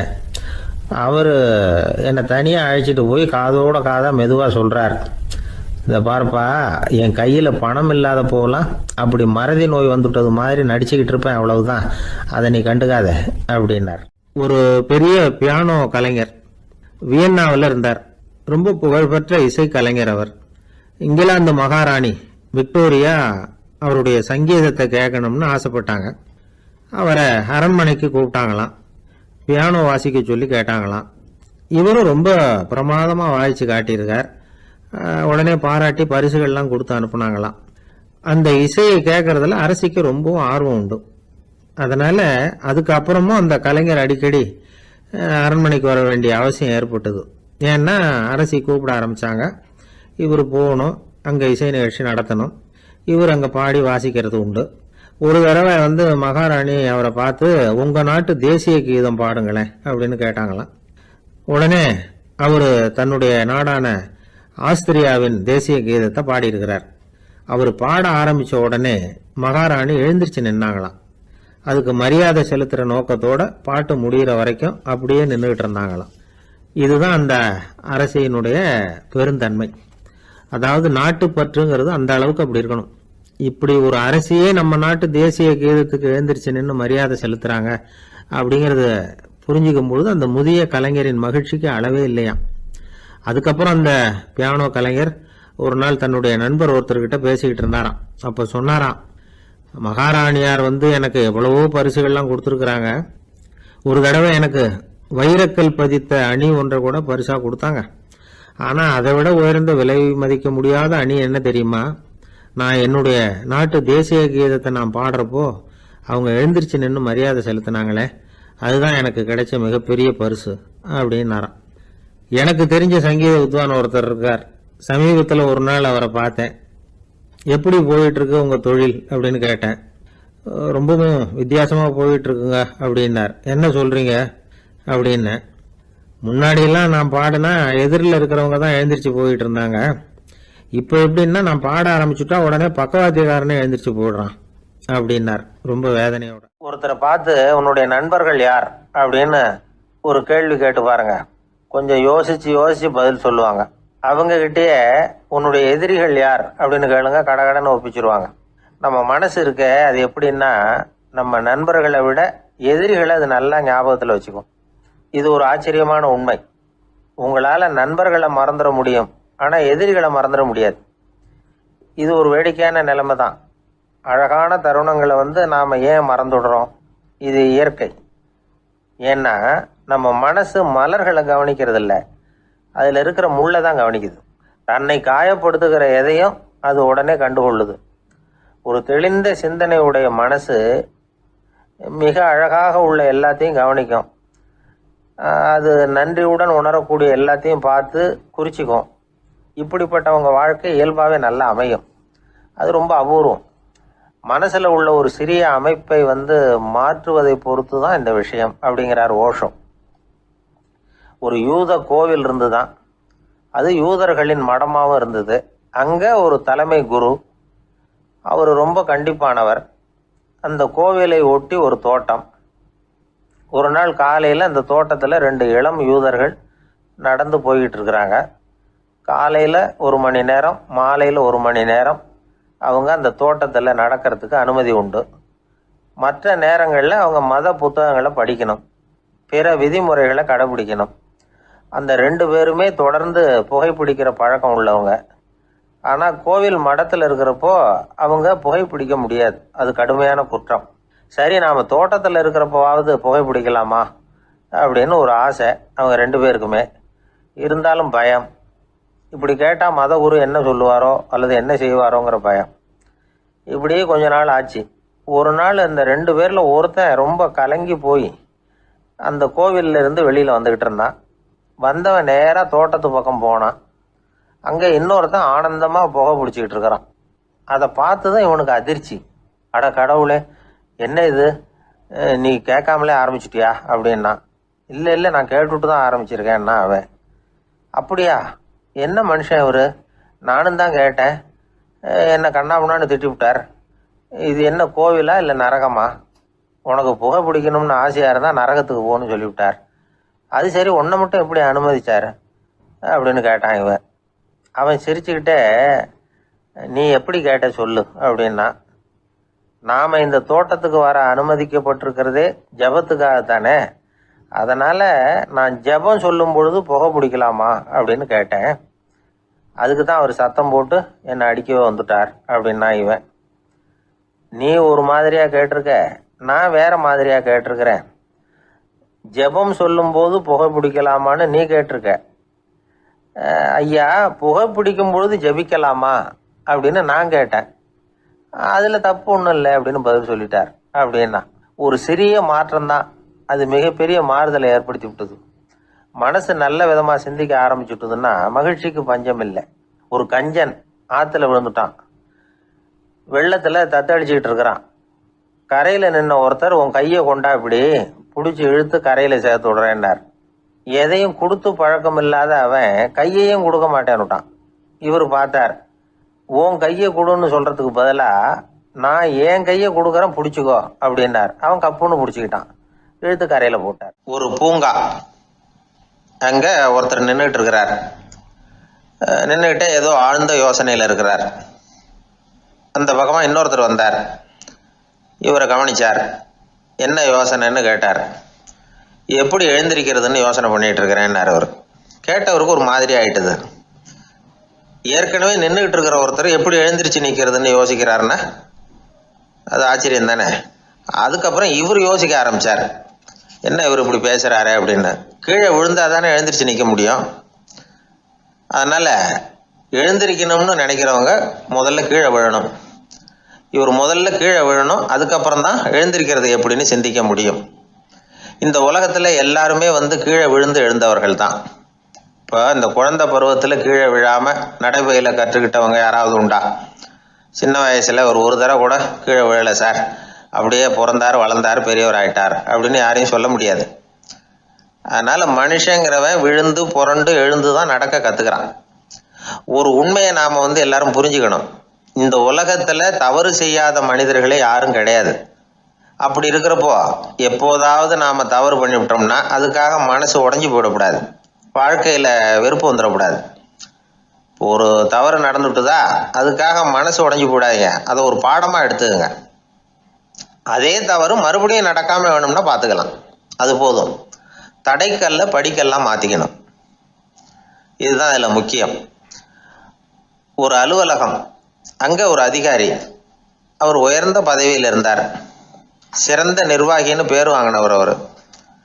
அவர் தனக்கு கீழே வேலை செய்கிறவங்க கிட்டெல்லாம் சொல்லுவாராம், இந்த நிறுவனத்தில் நீங்கள் எத்தனை தடவை வேணும்னாலும் தவறுகள் செய்யலாம், ஆனால் ஒரே விஷயம் என்னென்னா ஒரே தவறை மறுபடியும் செய்யக்கூடாது, அது முக்கியம் அப்படிம்பாராம். இதை மேம்போக்காக பார்த்தா அவர் ஏதோ தன்னுடைய ஊழியர்களை தவறு செய்ய தூண்டுறது மாதிரி தெரியும். ஆனால் உண்மை அப்படி இல்லை. இன்னைக்கு என்ன நடக்குது தெரியுமா? அநேகமாக எல்லா மனிதர்களுமே ஒரே தவறை தான் மறுபடியும் செய்கிறாங்க. விளையாட்டு வீரர்கள் ஒரே மாதிரியான தவறுகளை திரும்ப திரும்ப செய்கிறது உண்டு. கணக்கு எழுதுகிறவங்கள பாருங்கள், ஒரே தப்பை மறுபடியும் செய்வாங்க. அலுவலகம் வருகிறவர்களை கவனிங்க, ஒரு நாள் தாமதமாக வந்தால் பரவாயில்ல, தினமும் தாமதமாக வருவாங்க. இது மாதிரி செய்த தவறையே திரும்ப திரும்ப செய்கிறதுக்கு என்ன காரணம் அப்படின்னா சோம்பல், ஞாபக மறதி, கவனக்குறைவு, தன்னுடைய திறமை பேரில் அளவுக்கு மீறிய நம்பிக்கை, இப்படி இதில் ஏதாவது ஒரு காரணமாக இருக்கலாம் அப்படிங்கிறாங்க இது பற்றி ஆய்வு செய்கிற வல்லுநர்கள். ஒரு தடவை செஞ்ச தவிர மறுபடியும் செய்கிறது இல்லைன்னு முடிவு செஞ்சுக்கிட்டு அதை செயல்படுத்த கற்றுக்கணும், அது போதும், வாழ்க்கை வெற்றிகரமாக அமையும் அப்படிங்கிறாங்க அந்த அனுபவசாலிகள். அதனால் வெற்றிகரமாக வாழ்க்கையில் நடைபோட விரும்பும் இளைஞர்கள் தவிர்க்க வேண்டியது என்னென்னா, முதல்ல சோம்பலை தவிருங்கள், சுறுசுறுப்பாக இயங்குங்கள் அப்படிங்கிறது அவங்க அறிவுரை. ரெண்டாவது ஞாபக மறதி, எந்த செயல்லையும் ஈடுபாடு வேணும், அக்கறை வேணும். மூணாவது கவனக்குறைவு, எதையும் அலட்சியப்படுத்தக்கூடாது. நாலாவது என்னால் முடியாது, எதுவுமே கிடையாது அப்படிங்கிற அளவுக்கு மீறிய நம்பிக்கை, அது ஆபத்தில் கொண்டு போய் விட்டுரும். அதனால் முதல் தவறு உங்களுக்கு ஒரு பாடமாக அமையணும். ஒரு மனிதர் அவர் தன்னுடைய 2 காதுலையும் கட்டு போட்டுக்கிட்டு வந்தார். அவருடைய நண்பர் அதை கவனிச்சுட்டார். என்ன சார் ஆச்சு, 2 காதுலையும் கட்டு போட்டுருக்கீங்களே அப்படின்னு விசாரிச்சார். ஒன்றுமில்லை சார், வீட்டில் ரொம்ப ஆர்வமாக டிவியில் கிரிக்கெட் மேட்ச் பார்த்துக்கிட்டு இருந்தேன். அப்போது என்னுடைய மனைவி துணிகளுக்கு அயர்ன் பண்ணிக்கிட்டு இருந்தாங்க. அயர்ன் பாக்ஸை அப்படியே வச்சுட்டு அடுப்பங்கரைக்கு போயிட்டாங்க. அந்த சமயம் பார்த்து டெலிஃபோன் பண்ணி அடிச்சுது. அவசரமாக ஓடி போய் அதை எடுத்து காதில் வச்சேன். அப்போ தான் தெரியும் அது அயர்ன் பாக்ஸுங்கிற விஷயம்.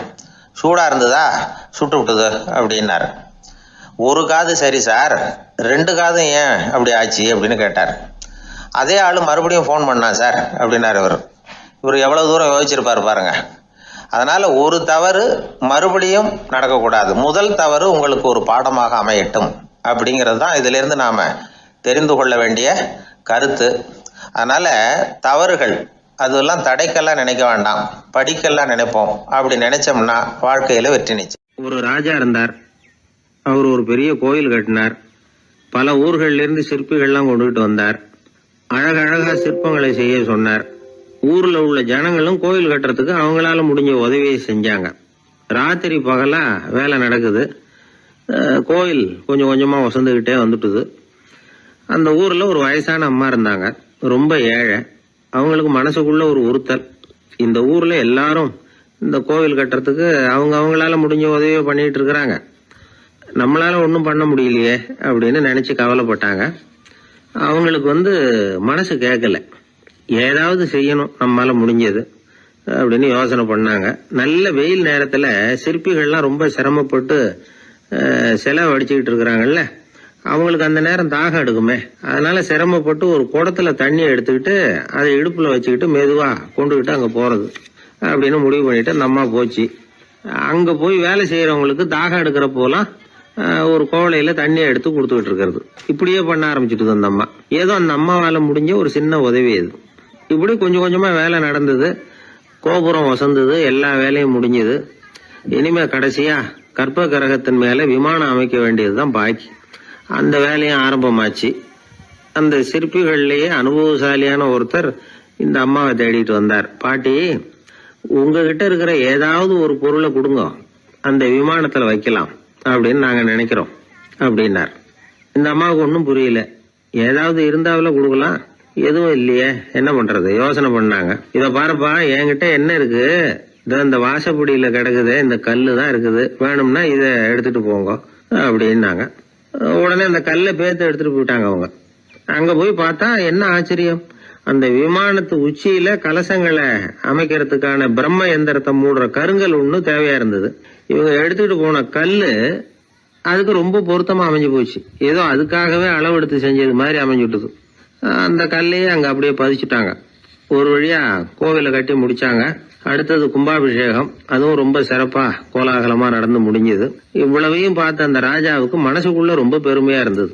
இவ்வளவு பெருசா இந்த கோவில் உருவாகிறதுக்கும் இவ்வளவு சிறப்பா இந்த விழா நடக்கிறதுக்கும் நாம தானே காரணம் அப்படின்னு மனசுக்குள்ள நினைச்சுக்கிட்டார். இப்படி நினைச்சுக்கிட்டே அன்னைக்கு ராத்திரி அரண்மனையில படுத்து தூங்கினார். உடனே ஒரு கனவு. ஆண்டவனே அந்த ராஜாவோட கனவுல வந்தார். ராஜா ஆண்டவனை வணங்கினார். இறைவா, உங்களுக்காக நான் கட்டி இருக்கிற கோவில் எப்படி இருக்குது, நல்லா இருக்குதா அப்படின்னு கேட்டார் ராஜா. அதுக்கு இறைவன் சொன்ன பதில் என்ன தெரியுமா, நீ கட்டின கோவில்ல அந்த கிழவியோட நிழல்ல நான் சுகமா இருக்கிறேன் அப்படின்னாராம். இப்படி சொல்லிவிட்டு கடவுள் மறைஞ்சுட்டார். கனவு கலைஞ்சது. ராஜா விசாரிச்சார், யார் அந்த கிழவி அப்படின்னு. எல்லாரும் விவரத்தை சொன்னாங்க. அப்பதான் ராஜா நினைச்சு பார்த்தார், இந்த கோவிலை நானே கட்டினதாக ரொம்ப பெருமைப்பட்டுக்கிட்டேன். ஆனா அந்த வயசான அம்மா வீட்டு வாசல்ல கிடந்த கல்லு அது இறைவனுக்கு சுகமான நிழல் கொடுக்கறதாக சொல்றாரு அப்படிங்கறத எண்ணி பார்த்தார். நான்கிற எண்ணம் நழுவி போயிட்டுதான். கோபுரம் எவ்வளவு பெருசுங்கிறது முக்கியம் இல்ல, குணம் எவ்வளவு பெருசுங்கிறது தான் முக்கியம். அந்த வயசான அம்மா நம்ம நாட்டுல வாழறது தான் நமக்கு உண்மையான பெருமை அப்படின்னு நினைச்சாராம் ராஜா. இந்த காலத்திலயும் ஒரு ஊர்ல ஒரு கோவில் கட்டினாங்க. எல்லா ஜனங்களும் அவங்களால முடிஞ்சதை செஞ்சாங்க. நம்மால் ஒருத்தன் அந்த திருப்பணி குழு தலைவரை போய் பார்த்தான். நான் ஏதாவது ஒத்துழைக்கணுமா ஐயா அப்படின்னு ரொம்ப பணிவா கேட்டான். திருப்பணி குழு தலைவர் சொன்னார், இத பாருப்பா, இந்த கோவில் கட்டி முடிக்கிற வரைக்கும் உன்னுடைய ஒத்துழைப்பு எதுவும் தேவையில்லை. கட்டி முடிச்சு கும்பாபிஷேகம் ஆனதுக்கு அப்புறம் தான் உன்னுடைய ஒத்துழைப்பு ரொம்ப அவசியம் அப்படின்னார். அதுக்கப்புறம் நான் என்ன செய்யணும் சொல்லுங்கன்னா, இவன் இந்த சாமி சிலைய நீ திருடிட்டு போகாம இருக்கணும், அவ்வளவுதான் அப்படின்னாராம். ஒரு பல்கலைக்கழகம் அங்கே ஒரு இலக்கிய பேராசிரியர் அவர் பாடம் நடத்திக்கிட்டு இருந்தார். ராபர்ட் ப்ரௌனிங் எழுதிய கவிதைகளை பற்றி சொல்லிகிட்டு இருக்கிறார். மாணவர்களும் ரொம்ப அக்கறையாக அதை கேட்டுக்கிட்டு இருக்கிறாங்க. ஒரு குறிப்பிட்ட கவிதையை பற்றி சொல்லும் பொழுது அந்த பேராசிரியருக்கே ஒரு சந்தேகம். அதாவது அந்த கவிதையின் சரியான அர்த்தம் என்னங்கிறதுல சந்தேகம். பேராசிரியர் யோசனை பண்ணார். அந்த கவிதையை முழுசாக புரிஞ்சிக்க முடியல. அதனால் மாணவர்களை பார்த்து சொன்னார், மாணவர்களே, ஒரு நாள் பொறுத்துக்குங்க.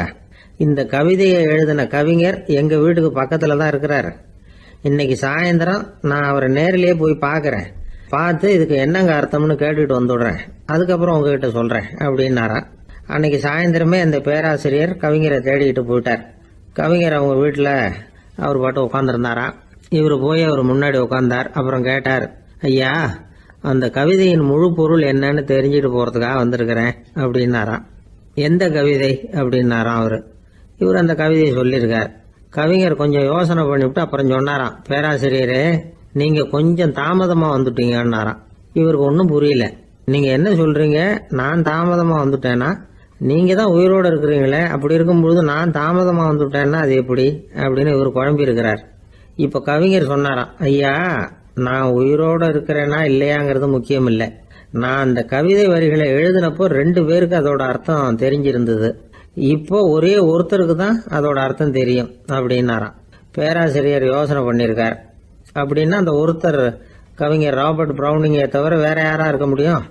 இவர் தான் அப்படிங்கிறத அவர் மனசில் நினச்சிக்கிட்டார். அதனால சொன்னார், ஐயா, நான் தாமதமாக வரல, அந்த கவிதையின் பொருள் என்ன அது சொல்லுங்கன்னார். பேராசிரியரே, நான் சொல்றது உங்களுக்கு புரியலன்னு நினைக்கிறேன். நான் இந்த வரிகளை எழுதினப்போ 2 பேருக்கு அதோட அர்த்தம் தெரிஞ்சிருந்தது. அந்த 2 பேர் யாருன்னா, ஒருத்தர் ராபர்ட் ப்ரௌனிங், அதாவது நான், இன்னொருத்தர் கடவுள்.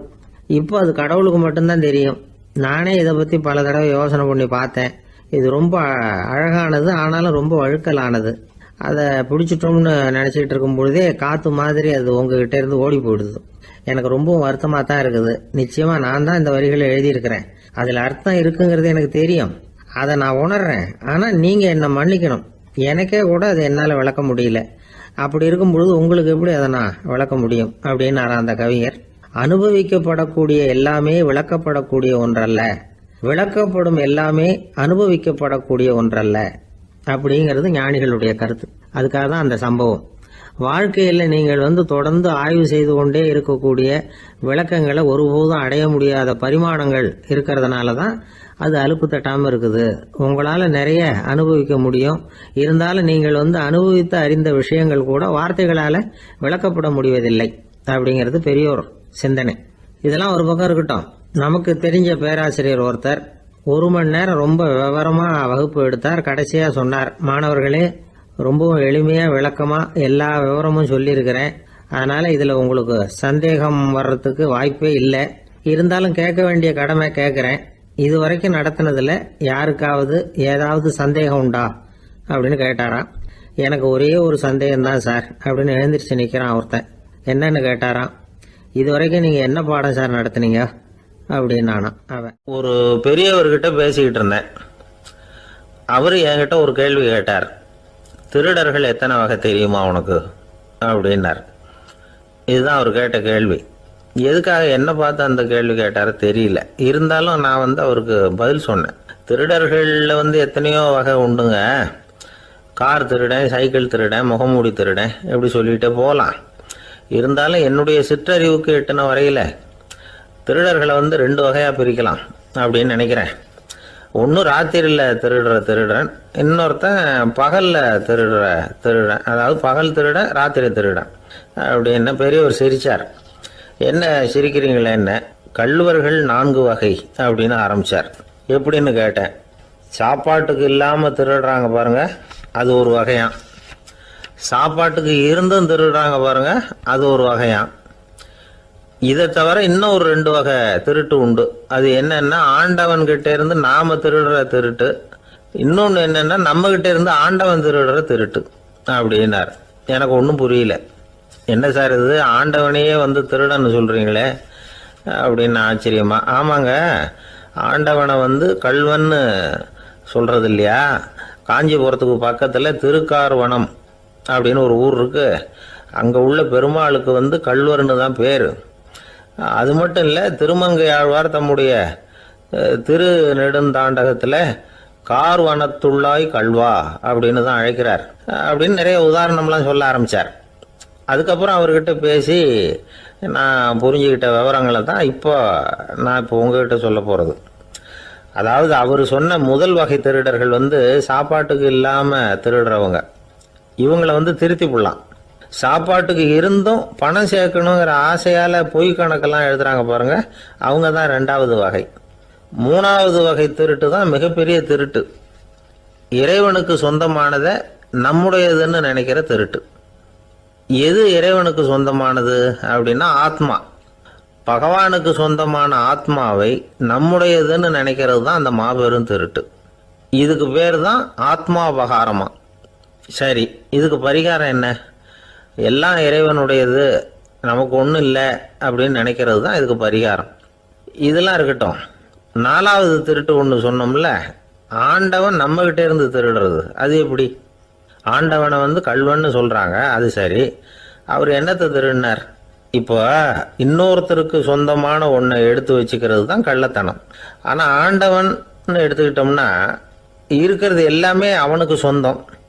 அப்படி இருக்கிறப்போ அவரை எப்படி கல்வன்னு சொல்கிறது? இது என்ன புரியாமல் இருக்குதே அப்படின்னு சொல்லி பார்த்தா அதுக்கும் விளக்கம் சொல்கிறாங்க அவங்க. அதாவது ஆண்டவனுக்கு உருவமே கிடையாது, அரூபமாக இருக்கிறவன், அதாவது உருவம் இல்லாமல் இருக்கிறவன். அப்படி உள்ள பகவான் நம்மளை மாதிரி உருவத்தில் இருக்கிறான். நம்மளை மாதிரியே கையை காலு மூக்கெல்லாம் இருக்குது ஆண்டவனுக்கு. இந்த உருவம் நம்மகிட்ட இருந்து திருடினது தானே. அவன் தன்னுடைய உண்மையான திருமேனியை நமக்கு காட்டாமல், அதாவது தரிசனம் கொடுக்காமல் இருக்கிறது கள்ளத்தனம் தானே. அதனால தான் இதுவும் ஒரு பெரிய திருட்டு, இருக்கிறதுலேயே மிகப்பெரிய திருட்டு அப்படிங்கிறார். என்கிட்ட பேசிக்கிட்டு இருந்தார், இந்த விஷயம்லாம் சொல்லிட்டு இருந்தார் இந்த பெரியவர். அதாவது திருட்டை ஆன்மீக நோகத்தில் அவர் பார்க்குறார். நம்ம பார்வையில் இதை விட அபூர்வமான திருட்டுலாம் இங்கே உண்டு, அபூர்வமான திருடர்களும் உண்டு. ஒரு திருடன் சிறையிலிருந்து விடுதலையாகி வெளியில் போனான். கொஞ்ச நாளில் மறுபடியும் திரும்பி ஜெயிலுக்கு வந்துட்டான். அப்போது சிறை அதிகாரி அவனுக்கு அறிவுரை சொன்னாராம். ஏன்பா இப்படி அடிக்கடி தப்பு பண்ணிவிட்டு ஜெயிலுக்கு வந்துவிடுறியே, உனக்கு சொந்த பந்தம் எதுவும் இல்லையா? உனக்கு அப்பா அண்ணன் தம்பிகள் அவங்க கூட எல்லாம் சேர்ந்து வாழணுங்கிற ஆசை இல்லையா அப்படின்னு கேட்டிருக்கார். அவங்களோட சேர்ந்து வாழணுங்கிற ஆசை எனக்கு நிறைய உண்டுங்க சார் அப்படின்னு அவன். அப்புறம் எதுக்கு இப்படி ஜெயிலுக்கு வந்துவிடுற அப்படின்னாரான் அவர். அவங்க எல்லாருமே இங்கே தானே சார் இருக்காங்க அப்படின்னு அவன். சங்கீத வித்வான்களில் பல வகை உண்டு. சில குறிப்பிட்ட ராகங்களை பாடுறதுல அவங்களுக்கு பெருமை வர்றது உண்டு. ஆனால் ஒருத்தர் இருந்தார், அவரால் ஒரு ராகத்துக்கே பெருமை வந்தது. அந்த ராகத்தை அவர் வாசித்து கேட்கணும் அப்படின்னு சொல்லுவாங்க. அது என்ன ராகம்னா தோடி ராகம். சரி, அந்த வித்வான் யாருன்னா அவர் தான் திருவாவடுதுறை ராஜரத்னம் பிள்ளை. பேராசிரியர் கல்கி ஒரு சமயம் தம்முடைய பத்திரிகையில் எழுதினாராம். அதை அப்படியே படிக்கிறேன் கேளுங்களேன். ஆகா, ஸ்ரீ ராஜரத்னம் பிள்ளையின் தோடி ஆலாபனையை முதலில் கேட்டபோது அவருடைய கற்பனையை விட்டு தள்ளுங்கள். நம்முடைய மனதில் என்னென்ன இன்பமயமான கற்பனைகள் எல்லாம் உதித்தன. குழந்தை தாயிடம் கொஞ்சம் குரலை கேட்டோம், அன்னை குழந்தையிடம் கொஞ்சம் குரலை கேட்டோம், ரதியும் மன்மதனும் பேசிக்கொண்ட காதல் மொழிகளை கேட்டோம், முருகன் சிவபெருமான் செவிகுளிர மொழிந்த உபதேசத்தை கேட்டோம், கலைமகள் கவிஞனுக்கு அருளிய ஆசி மொழிகளை கேட்டோம், நாரத முனிவருடைய தம்பூரா சுருதியை கேட்டோம், ராவணன் தன் எலும்பை ஒடித்து வீணையாகச் செய்து வாசித்த கானத்தை கேட்டோம், கானப் பறவைகளின் கலகல ஒலியை கேட்டோம், கோலக் குயில்களின் குரல் இனிமையை கேட்டோம். இப்படிலாம் பேராசிரியர் கல்கி விமர்சனம் எழுதியிருக்கிறார். திருவாவடுதுறை ராஜரத்னம் பிள்ளை அவர்களுடைய வாசிப்பை கேட்டுட்டு டி.என். ராஜரத்னம் பிள்ளை இறந்து போனார். அப்போ கவிஞர் கண்ணதாசன் எழுதினார், செவியனில் ஓடி எங்கள் சிந்தையில் ஓடி இந்த புவியெல்லாம் ஓடி நின்பார் பொங்கிய தோடி வேறெங்கு எவரிடம் போகும் ஐய இனி அதை காப்பார் யாவர் அவிந்தனின் சடலத்தோடே அவிந்தது தோடிதானும் அப்படின்னு எழுதினாராம். அந்த அளவுக்கு அவருடைய தோடியை ரசித்தவர்கள் உண்டு. அதே மாதிரி தோடின்னா என்னன்னு தெரியாமலே அவரை ரசித்தவங்களும் அந்த காலத்தில் உண்டு. அதாவது ஒரு பெரிய சபையில் இவர் வாசிச்சுக்கிட்டு இருக்கிறார். பாதியில் ஒரு பெரிய மனுஷன் உள்ளே வந்தார். அவர் உடம்புல பட்டு வேஷ்டி ஜருகை அங்கவஸ்திரம், வாயில் வெத்தலை, வாசனை புகையில, காதில் வைரக்கடுக்கன், கழுத்தில் தங்க சங்கிலி, கை விரல் பூரா மோதிரம், கையில் ஒரு வெள்ளி வெத்தலை புட்டி, உதவிக்கு 2 பேர் பக்கத்தில். இவ்வளவு பந்தாவோடு வரார் கச்சேரி கேட்கறதுக்கு. இப்படி வந்தவர் முதல் வரிசையில் வந்து உட்காந்தார். வித்வான் வாசித்து முடித்ததும் இவர் அவரை பார்த்து, ஐயா, நீங்கள் தோடி வாசிக்கிறதுல ரொம்ப கெட்டிக்காரர்னு கேள்விப்பட்டிருக்கேன், அதை கேட்கறதுக்காக தான் மெனக்கிட்டு வந்திருக்கிறேன், அதை வாசிங்களேன் அப்படின்னாராம் இந்த பெரியவர். ராஜரத்னம் பிள்ளைக்கு ஒன்றும் புரியல. ஏன்னா இது வரைக்கும் அவர் வாசிச்சுக்கிட்டு இருந்ததே அந்த தோடி ராகத்தை தான். அதை வாசித்து முடித்ததும் அதை வாசிங்களேன்னு இவர் கேட்குறார். அப்படின்னா இவரோட ஞானம் எப்படிப்பட்டது? இவ்வளவும் கேட்டுட்டு இப்படி கேட்குறாரே அப்படின்னு அவர் யோசிச்சிருக்கிறார் ராஜரத்னம் பிள்ளை. உடனே என்ன பண்ணார் தெரியுமா? பக்கத்தில் ரொம்ப சாதுவாக சுருதி போட்டுக்கிட்டு இருந்த ஒரு முதுகில் ஓங்கி ஒரு குத்து விட்டாராம். அவருக்கு ஒன்றும் புரியல, எதுக்கு நம்மளை அடிக்கிறார் இவர், நம்மளை குத்துறாரு வித்வான்னு. அவர் அதிர்ச்சியால் இவர் நிமிர்ந்து பார்த்துருக்கார். அப்போ ராஜரத்னம் பிள்ளை சொன்னாராம், ஏய்யா ஐயா பெரிய மனுஷன், என்னுடைய பரம ரசிகர், தோடி ராகம் கேட்கணுங்கிறதுக்காக இவ்வளோ தூரம் வந்திருக்கிறார், வந்து வரிசையில் உட்காந்துருக்கார். நீ இந்த சமயம் பார்த்து தோடி ராகம் வாசிக்கிற நாதஸ்வரத்தை வீட்டில் வச்சுட்டு வந்துட்டியே, இப்போ ஐயாவுக்காக அந்த ராகத்தை நான் எப்படி வாசிக்கிறது அப்படின்னு சொல்லிவிட்டு மறுபடியும் முதுகில் ஒரு அடி கொடுத்தாராம். அடி வாங்கினவருக்கே சிரிப்பு அடக்க முடியலையா. உங்கள் பையன் எப்படி சார் இருக்கான் அப்படின்னு விசாரித்தார் ஒருத்தர். அவன் என்ன சார், எதை சொன்னாலும் காதில் வாங்க மாட்டேங்கிறான், அவன் பாட்டுக்கு போகிறான் வர்றான் அப்படின்னு சொல்லி அழுத்துக்கிட்டார் அப்பா. பெரியவங்க சொல்கிறத சின்ன பிள்ளைங்க கேட்கறது இல்லைங்கிறது ஒரு குறை, பெரியவங்க சொல்கிறது சின்ன பிள்ளைங்க காதலையே விழறது இல்லைங்கிறது ஒரு குறை. இது கொஞ்சம் சீரியஸான விஷயம், கவனித்து பார்க்கணும். ஒரு குழந்தைக்கு காது சரியாக கேட்குதா இல்லையா அப்படிங்கிறத நாம தான் கவனித்து பார்த்து கண்டுபிடிக்கணும். அதுவாக நம்மக்கிட்ட தவழ்ந்து வந்து, அப்பா எனக்கு காது கேட்கல, அழைச்சிட்டு போங்க டாக்டர்கிட்ட அப்படின்னுலாம் சொல்லிகிட்டு இருக்காது. அது சரி, ஒரு குழந்தைக்கு காது சரிவர கேட்குதா இல்லையா அப்படிங்கிறத முன்கூட்டியே நாம் தெரிஞ்சுக்கிறது எப்படி? அதுக்கு சில வழி இருக்குது. உங்கள் குழந்தைய கொஞ்சம் அப்படியே கவனித்து பாருங்கள். அடிக்கடி ஜலதோஷம், காதில் அரிப்பு ஏற்படுதா, மூக்கு வந்து விரிவாகவும், அப்புறம் டான்சில், அடினாய்டு, சத அழற்சி, இது மாதிரி ஏதாவது இருக்கா, வாயிலிருந்து எச்சில் ஒழுகுதா, குழந்தை வாயினால் சுவாசிக்குதா, பற்கள் முன்னாடி தள்ளி வளருதா, இதெல்லாம் அதுக்கு அறிகுறி. அப்புறம் இந்த VBDF TH இப்படி இந்த ஒலிகள் சேர்ந்த வார்த்தைகளை குழந்தை சரியாக புரிஞ்சுக்காது. இப்போ உதாரணத்துக்கு பட்டுன்னு சொல்லு குழந்தை அப்படின்னீங்கன்னா அது கட்டுன்னு சொல்லும். அதாவது பட்டு சவுண்டை அதால் புரிஞ்சிக்க முடியல. அப்புறம் உங்கள் குழந்தை உங்களை உறக்க பேச சொல்கிறானா, அடிக்கடி கேள்வி கேட்குறானா, சாப்பிட்றப்போ கவனம் இல்லாமல் இருக்கானா, படிப்பில் போதுமான முன்னேற்றம் இல்லையா, வகுப்பில் சரியாக கவனிக்கிறது இல்லையா, இப்படிலாம் இருந்தால் ஆரம்பத்திலேயே டாக்டர்கிட்ட அழைச்சிட்டு போய் சிகிச்சையை ஆரம்பிச்சுடலாம், குணப்படுத்தி விடலாம். குழந்தைக்கு காது சரியாக கேட்கலன்னா நீங்கள் செய்ய வேண்டியது என்ன தெரியுமா? அவனுக்கு காது கேட்கலேங்கிறதுக்காக அவன் முன்னாடி சத்தம் போட்டு பேசக்கூடாது. மெதுவாக சீராக பேசணும், அவனை பார்த்து பேசணும். உங்கள் உதட்டு அசைவுகள் அவனுக்கு உதவும், அதை பார்த்தே புரிஞ்சுக்குவான். நீங்கள் வாயில் வெத்தலை பாக்கு போட்டுக்கிட்டோ புகை பிடிச்சிக்கிட்டோ பேசக்கூடாது. அப்படி பேசினா அவனால் அந்த உச்சரிப்பை சரியாக புரிஞ்சிக்க முடியாது. ஒரு வார்த்தையை சொல்கிறீங்க, அவனுக்கு புரியல அப்படின்னா அதே வார்த்தையை மறுபடியும் சொல்லணும். அவனுக்கு நீங்கள் முதல்ல சொன்ன வார்த்தை புரியலேன்னு நினச்சிக்கிட்டு மறுபடியும் திருப்பி சொல்கிறப்போ அதே அர்த்தம் வரக்கூடிய வேறு வார்த்தையை சொல்லக்கூடாது. இப்படிலாம் நடந்துக்கிட்டால் அவனுக்கு மன திடத்தை ஏற்படுத்த முடியும். இல்லைன்னா அவனுக்கு தாழ்வு மனப்பான்மை வந்துடும். குழந்தைக்கு காது கோளாறுன்னா ஆரம்பத்திலேயே டாக்டர்கிட்ட அழைச்சிட்டு போனால் போதும், குணப்படுத்தி விடலாம். அப்புறம் பார்த்துக்கலாமே அப்படின்னு அலட்சியமாக இருந்துட்டால் தான் கஷ்டம். சில பேர் கோபத்தில் சின்ன பிள்ளைங்க காதை பிடிச்சி திருகிறது உண்டு. இது ரொம்ப தப்பு. காது கையோடு வந்துட்டால் என்ன பண்ணுறது?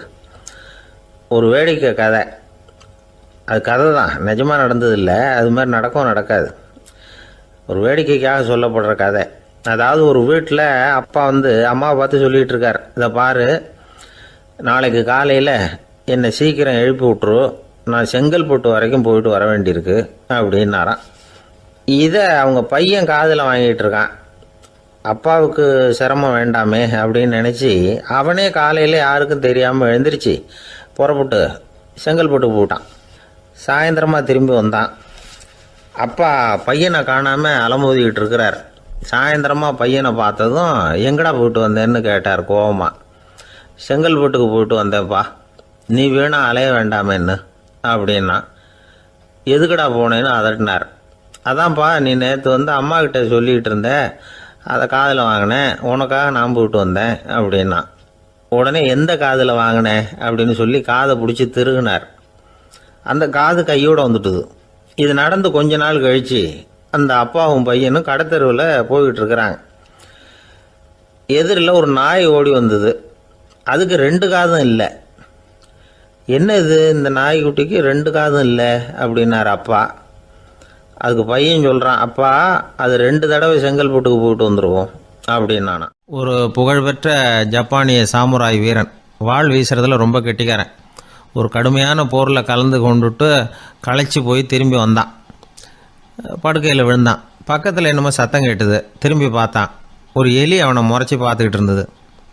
உடனே வாழை உருவனா வீசினான். அது தப்பிச்சிட்டு ஓடி போச்சு. எவ்வளோ முயற்சி பண்ணி பார்த்தா முடியல. கடைசியில் அந்த வாள் முறிஞ்சு போனது தான் மிச்சம். ஒரு பக்கம் அவனுக்கு இது அவமானமாக போயிட்டுது, இன்னொரு பக்கம் பயமாக போயிட்டுது. எவ்வளவோ போர்களில் எதிரிகளை பந்தாடினவன் அவன் ஒரு எலிகிட்ட தோற்று போய்டுறதா அவனால் சகிச்சிக்க முடியல.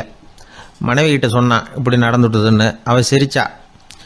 உங்களுக்கு புத்தியே இல்லை, எலியை போய் யாராவது வாளால் வெட்டுவாங்களா அப்படின்னு அந்த அம்மா சொன்னதும், நீ என்ன சொல்கிறேன்னா, ஒரு பூனையை கொண்டுட்டு வந்துட்டா போதும், அதுக்கப்புறம் ஏன் எலி வரப்போகுது அப்படின்னு அந்த அம்மா. உடனே ஒரு பூனை வந்து சேர்ந்தது. அது சாதாரண பூனை இல்லை, வீர சாகசங்கள்லாம் செஞ்சு பழக்கப்பட்ட பூனை. பெரிய இடத்துல வளர்ந்தது. அதை கொண்டுட்டு வந்துட்டாங்க. அந்த பூனை குறி பார்த்து எலி மேலே பாஞ்சுது. ஆனால் அந்த எலியை சுலபமாக தப்பிச்சு போட்டுது. அடுத்தபடியாகவும் பாயறதுக்கு முயற்சி பண்ணிச்சு அந்த பூனை. ஆனால் அந்த எலியோ ரொம்ப தந்திரமாக திடீர்னு அந்த பூனையின் முகத்துக்கு நேராக பாஞ்சுது. அவ்வளவுதான். அந்த பூனை பயந்து போய் ஒரே தாவி ஜன்னல் வழியாக வெளியில் ஓடி போச்சு. அந்த வீரனுக்கு இது ஒரு பெரிய அதிர்ச்சியாக இருந்தது. அடுத்தபடியாக யோசனை பண்ணான். ராஜா வளர்த்துக்கிட்டு இருந்த அரண்மனை பூனையை ஒரு நாள் ஏரவலா கேட்டு வாங்கிட்டு வந்தான். ஊர் உலகம்லாம் பேர் வாங்கின பூனை இது.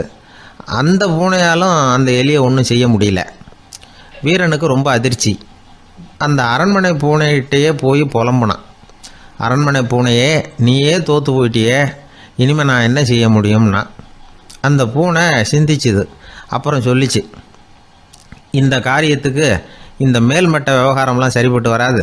சாதாரண வீட்டு பூனை கிடச்சிதுன்னா அதை கொண்டுகிட்டு வந்து விட்டுப்பார் அப்படின்னுது. சாதாரண பூனையால் என்ன செஞ்சிட முடியும்னா இவன் நம்பிக்கை இல்லாமல். இப்போது அந்த அரண்மனை பூனை சொல்லிச்சு, பெரிய வீட்டு பூனையெல்லாம் நல்லா சாப்பிட்டு தூங்கி பழக்கப்பட்டிருக்கோம். அதுக்கெல்லாம் ராஜதந்திரம் தெரியும், ஆனால் எலி பிடிக்க தெரியாது. அதுக்கான வளர்ப்பும் இல்லை, பயிற்சியும் இல்லை.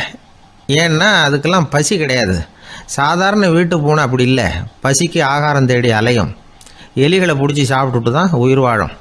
அதனால் அதுகளுக்கு எலியை பிடிக்கிற எல்லா உத்திகளும் தெரியும், எங்களுக்கு தெரியாது அப்படின்னுது. அது சரியே, அதுவும் பூனை தான், நீயும் பூனை தான், அதால் முடிகிற காரியம் ஏன் உன்னால் முடியல அப்படின்னு கேட்டான் இவன். இதுக்கு அந்த பூனை சொல்லிச்சு, இதே கேள்வியை நானும் கேட்டேன், உன்னுடைய தந்திர முறை என்னன்னு கேட்டேன். அதுக்கு பதில் சொல்லாமல் படுத்து தூங்கி போச்சு. அதை மறுபடியும் எழுப்பி கேட்டேன், அதுக்கு கோவம் வந்துட்டுது. இதில் என்ன தந்திர முறை வேண்டியிருக்கு, நான் ஒரு பூனை அவ்வளவுதான். பூனைன்னா பூனை, பூனை எலியை பிடிக்கும், நான் எலியை பிடிக்கிறேன் அவ்வளவுதான்னுது அப்படின்னு சொல்லி விவரமாக சொல்லிச்சு அந்த அரண்மனை பூனை. உடனே ஒரு சாதாரண பூனையை கொண்டுட்டு வந்துட்டாங்க. கொண்டாந்து விட்டால் அது பார்க்குறதுக்கு ரொம்ப சாதாரணமாக தெரிஞ்சுது. இந்த வீரனுக்கு நம்பிக்கை வரல. இருந்தாலும் அதை கொண்டுட்டு வந்து வீட்டுக்குள்ளே விட்டான். ஒரே நிமிஷம் அந்த எலியை கவிட்டு வெளியில் ஓடி போச்சு. மேலிடத்து பூனைகள்லாம் இதை வேடிக்கை பார்த்துக்கிட்டு வெளியில் நின்றுக்கிட்டு இருக்குது. எல்லாரும் மெதுவாக அந்த பூனையை நெருங்கி, உங்ககிட்ட அப்படி என்ன தனிப்பட்ட திறமை, அதோட ரகசியம் என்னன்னு கேட்டாங்க. அந்த சாதாரண பூனை ரொம்ப சாதாரணமாக சொல்லிச்சான், அதெல்லாம் எனக்கு தெரியாது, நான் பூனை அவ்வளவுதான், நீங்களும் பூனையா இருங்க அப்படின்னு சொல்லிவிட்டு அந்த பூனை தன்னுடைய வாயில் கவிய எலியோடு அங்கேருந்து நடந்து போச்சு. இந்த கதையிலேருந்து நாம் புரிஞ்சிக்க வேண்டிய தத்துவம் என்னென்னா, நீயாக இரு. இதுதான் அந்த தத்துவம். நம்ம ஒவ்வொருத்தருக்கு உள்ளேயும் ஒரு தனித்தன்மை இருக்குது. இதை அவங்கவுங்க புரிஞ்சுக்கிட்டு உண்மை இயல்பு புரிஞ்சுக்கணும். நம்முடைய இயல்பு என்னங்கிறது நமக்கு தெரியணும். அதை கண்டுபிடிக்கிறது தான் உண்மையான கலை.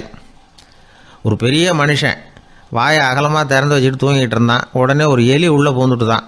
வீட்டு வேலையாள் டாக்டருக்கு ஃபோன் பண்ணான், எங்கள் முதலாளி வாய்க்குள்ளே ஒரு எலி பூந்துடுது டாக்டர் அப்படின்னா. நான் உடனே புறப்பட்டு வரேன், அதுக்கு முன்னாடி நீ ஒரு ரொட்டி துண்டை எடுத்து ஒரு வாய்க்கு முன்னாடி காட்டு, உள்ளே போன எலி வெளியில் வந்துடும்னார் டாக்டர். சரின்னு சொல்லிவிட்டான். கொஞ்ச நேரத்தில் டாக்டர் அங்கே போய் சேர்ந்தார். அப்போ வேலைக்காரன் ஒரு பெரிய மீனை அவர் வாய்க்கு நேராக இப்படியும் ஆட்டிக்கிட்டு இருந்தான். நான் ரொட்டி துண்டை தானே காட்ட சொன்னேன்னார் டாக்டர். அவன் சொன்னான், எலியை வெளியில் கொண்டுட்டு வர்றதுக்கு ரொட்டி துண்டை காட்ட சொன்னீங்க டாக்டர், அதுக்கப்புறம் அந்த எலியை துரத்திக்கிட்டு ஒரு பூனை உள்ளே போயிருக்கு, அதுக்காக தான் இந்த மீனை காட்டிகிட்டு இருக்கேன் நானும். இது எதுக்குன்னா இப்படி வேடிக்கையாக சொல்கிறது, பூனை பூனையாக இருக்க வேண்டும், எலி எலியாக இருக்க வேண்டும், மனுஷன் மனுஷனாக இருக்க வேண்டும் அப்படிங்கிறத புரிஞ்சுக்கிறது. நாம இருக்கிற வரை வெற்றி நிச்சயம். ஒரு குழந்தை அம்மா கிட்ட போச்சு, அம்மா என்னை தூக்கிக்க. உடனே அந்த அம்மா அந்த குழந்தைய தூக்கி இடுப்புல வச்சுக்கிறாங்க. எந்த பக்கம் வச்சுக்கிறாங்க? இடது பக்கம். பொதுவா குழந்தைய தூக்குறவங்க யாரும் வலது பக்கம் இடுப்புல வச்சுக்கிறது இல்ல. விவரம் தெரியாத சில ஆம்பளைகளை அப்படி தூக்கி வச்சுக்கிட்டு அலையிறது உண்டு. ரொம்ப காலமாவே குழந்தைகளை இடுப்புல இடது பக்கமா வச்சிருக்கிற பழக்கம் தான் இருந்து வந்திருக்குது. இதுக்கு ஆய்வாளர்கள் என்ன காரணம் சொல்றாங்க தெரியுமா? அப்படி இருந்தாதான் குழந்தை சொல்றத, குழந்தை நினைக்கிறத தாயினால நல்லா உணர முடியுதாம். இடது பகுதி ஆட்சி பண்றது, குறிப்பா காதின் தலைமையாக இருக்கிறது வலது பக்கம் தான். அதனால தாய் குழந்தைக்கு பதில் சொல்லவோ, அது என்ன கேக்குதுங்கிறத சீக்கிரமா புரிஞ்சுக்கிட்டு நடந்துக்கவோ அதுதான் சௌரியம் அப்படின்னு ஆய்வாளர்கள் இதுக்கு காரணம் சொல்றாங்க. இதனால என்ன ஆகுதான், தாய்க்கும் குழந்தைக்கும் நெருக்கம் அதிகமாகுதான், குழந்தைக்கும் பாதுகாப்பு அதிகமா. அது மட்டும் இல்ல, ஒரு தாய் தன்னுடைய குழந்தைய இடுப்புல சுமக்கிறதுனால அவள் நினைக்கிறத, அவளோட இதய துடிப்ப குழந்தை உணர்தான். 9 மாதத்துக்கும் அதிகமா இருந்த இடம் இல்லையா, அதனால அவளை பத்தி நல்லா அறிந்து கொள்ளுகிற வாய்ப்பும் குழந்தைக்கு கிடைக்குது. நம்ம முன்னோர்கள் ரொம்ப காலத்துக்கு முன்னாடியே வலது கையை பார்க்க ஆரம்பிச்சிட்டாங்களாம். அவங்க பயன்படுத்திய கல் ஆயுதங்கள்லாம் வலது பக்கமா தான் தீட்டப்பட்டிருக்குது. அதுல இருந்து நமக்கு என்ன தெரியுதுன்னா, வலது கையை தான் உபயோகப்படுத்தி இருக்கிறாங்கிறது தெரியுது. இப்படி எல்லாம் இருந்தா கூட இன்னைக்கு நம்மள 10ல் ஒருத்தருக்கு ஒரு பழக்கம் உண்டு, அது இடது கை பழக்கம். ஆனாலும் 2 கைகளும் ஒற்றுமையா இருக்கிறதுக்கு தான் ரொம்பவும் முயற்சி பண்ணுதான். இப்போ வலது கை பழக்கம் உள்ளவங்க பேசுறதுக்கு, எழுதுறதுக்கு, செயல்படுத்துற தலைமையகம் தலையின் பின்புறம் பிடரியில் இருக்குது. இடது கை பழக்கம் உள்ளவங்களுக்கு மூளையில 2 பக்கங்கள்லயும் தலைமையகம் இருக்குது. இது விஞ்ஞானிகள் சொல்றது. எத்தனையோ மேதைகள் இடது கை பழக்கம் உள்ளவங்களா இருந்திருக்கிறாங்க. அமெரிக்க மேதை பெஞ்சமின் பிராங்கிலின், இத்தாலிய ஓவியர் லியோனார்டோ டாவின்சி, இப்படி நிறைய பேர் இருந்திருக்கிறாங்க, இப்பவும் இருக்கிறாங்க. காலங்காலமா இயல்பாவே இடது கை பழக்கம் இருந்து வந்திருக்குது. அப்படி இருக்கிறப்போ வலது கை எப்போ இடது கைய வென்றது, ஜெயிச்சது அப்படிங்கிற விவரம் இன்னமும் யாருக்குமே புரியல, ஆய்வாளர்களுக்கும் புரியல. அவங்களும் யோசிச்சுக்கிட்டு இருக்கிறாங்க. உலகம் இடது பக்கமா தான் சுத்துது. வானத்துல இருக்கிற வெள்ளி வீதி, அப்புறம் அணுவுல இருக்கிற துணுக்குகள், உடம்புல இருக்கிற அமினோ அமிலம், இப்படி எல்லாமே இடதுபுறமா தான் இயங்கிட்டு இருக்குது. இவ்வளவு செய்திகள் இடது கைக்கு ஆதரவா இருக்கிறப்போ அது எப்படி வலது கை கிட்ட ஏமாந்தது அப்படிங்கிற ரகசியம் இன்னமும் யாருக்கும் தெரியலையா. இது சம்பந்தமா ஆராய்ச்சி பண்றவங்களுக்கு இது இன்னமும் ஒரு பிரச்சனையா தான் இருக்குதான். இப்படி இடது கை ஒதுங்கிட்டதுனால இப்பெல்லாம் வலது கைக்கு தான் மரியாதை அதிகமா போச்சு. ஒரு ஆசாமி இடது கையில கட்டு போட்டுட்டு வந்தானா, கையில என்னப்பா கட்டுன்னு விசாரிச்சிருக்கிறாரு ஒருத்தர். ஒரு இயந்திரத்தை பிரிச்சு ரிப்பேர் பார்த்துக்கிட்டு இருந்தேன், மறுபடியும் அதை ஓட விட்டு பாக்குறப்போ இடது கை விரல் மாட்டிக்கிட்டது, அதுதான் கட்டு அப்படின்னு இருக்கான். நல்ல வேளை வலது கை மாட்டி இருந்தா உன்னால சாப்பிட கூட கஷ்டமா போயிருக்குமே அவர். இதுக்கு அவன் சொன்னானா, முதல்ல வலது கை தாங்க மாட்டிக்க இருந்தது, நான் தான் உடனே புத்திசாலித்தனமா அதை இழுத்துக்கிட்டு இடது கையை கொடுத்தேன் அப்படின்னு இருக்கான். இவன் எப்பேற்பட்ட புத்திசாலி பாருங்க. இந்த வலது கை இடது கைங்கிறத பத்தி அறிவியல் ஆராய்ச்சி ஒரு பக்கம் இருந்தாலும் கை சுத்தமா இருக்கணும், இது வாழ்க்கைக்கு முக்கியம். உண்மை, உழைப்பு, நேர்மை இதெல்லாம் இருந்தாதான் வாழ்க்கையில முன்னேற முடியும். அதனால இந்த இடது கை பழக்கம், வலது கை பழக்கம் எது எப்படி இருந்தாலும் அது ஒருத்தருடைய புத்திசாலித்தனத்தை பாதிக்கிறது இல்ல. அதனால வாழ்க்கையில முன்னேறதுக்கு இது ஒரு இடைஞ்சலா இருக்கிறது இல்ல. நாம நம்ம உடம்பையும் புரிஞ்சுக்குவோம், மனசையும் புரிஞ்சுக்குவோம். அப்படி புரிந்து கொண்டு வாழ்க்கையில முன்னேறுவோம். என் நண்பர் ஒருத்தர் ஆழ்ந்த சிந்தனையில இருந்தார். என்ன யோசனை பண்றீங்கன்னு கேட்டேன். தலைவர் ஆகணும்னு பார்க்குறேன், அதுதான் என்ன வழின்னு யோசிச்சுக்கிட்டு இருக்கேன்னார். நான் கூட அது மாதிரி யோசிச்சு பார்த்தேன், அதுக்கப்புறம் அந்த யோசனையை கை விட்டுட்டேன் அப்படின்னோம். ஏன்னு கேட்டார். அதுக்கான தகுதிகள் நமக்கு இல்லைங்கிறது புரியுது. அது நமக்கு புரியறத விட நம்ம விட மற்றவங்களுக்கு நல்லா புரிஞ்சு போச்சு. அதனால் பேசாமல் கம்முன்னு இருந்துடுறது தான் நல்லது அப்படின்னோம். தலைவர் ஆகிறதுக்கு தகுதிகள் வேற உண்டோ அப்படின்னு கேட்டார். அவர் யதார்த்தமாக தான் கேட்குறார். நாங்கள் உடனே எங்ககிட்ட இருந்த ஒரு புத்தகத்தை எடுத்து அவர்கிட்ட கொடுத்தோம். படித்து பாருங்கன்னு. தலைவர் ஆகிறதுக்கு என்ன வழி அப்படிங்கிறத பற்றி அதில் போட்டிருக்கிறாங்க. முதல் வழி என்ன தெரியுமா? ஒரு 4 பேர் முன்னாடி இல்லைன்னா ஒரு கூட்டத்துக்கு முன்னாடி நீங்கள் பேச போகிறீங்க. அப்போ எப்படி ஆரம்பிக்கணும்னா, உண்மையான புகழ்ச்சி, நேர்மையான பாராட்டு இதோடு ஆரம்பிக்கணும். எடுத்ததுமே அது சரியில்லை இது சரியில்லைன்னு பேசிகிட்டு இருக்கக்கூடாது. மக்களை பார்த்து நீங்கள் தான் தப்பு பண்ணிவிட்டீங்க அப்படின்னு நேரடியாக சொல்லக்கூடாது.